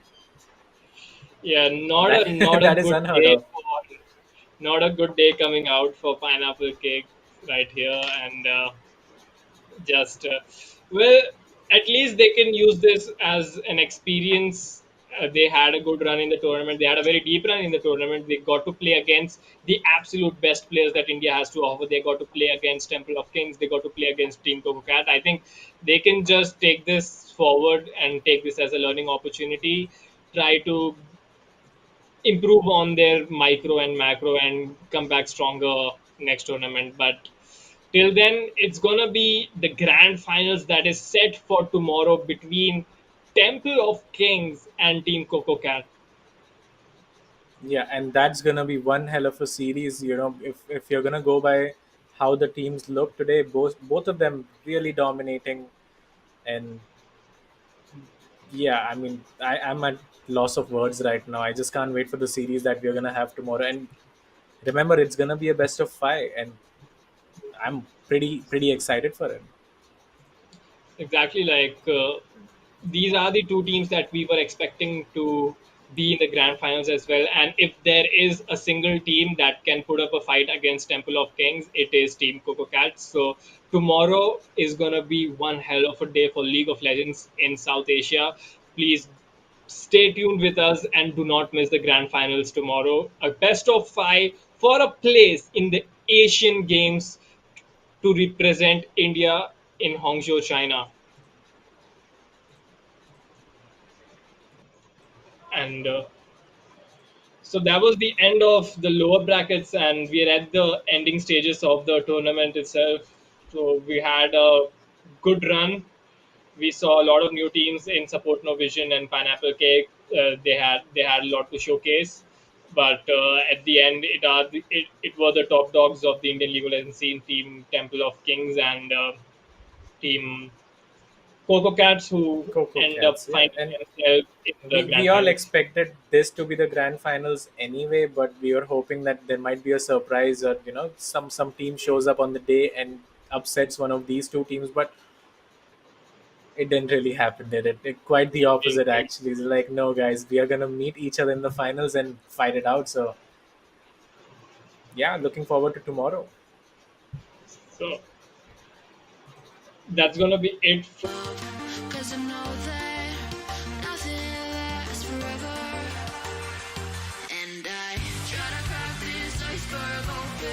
till it shatters through the ocean. I wanna make shockwaves. I wanna make shockwaves with you. Gonna move the ocean current till the waves flood what's been burning. I wanna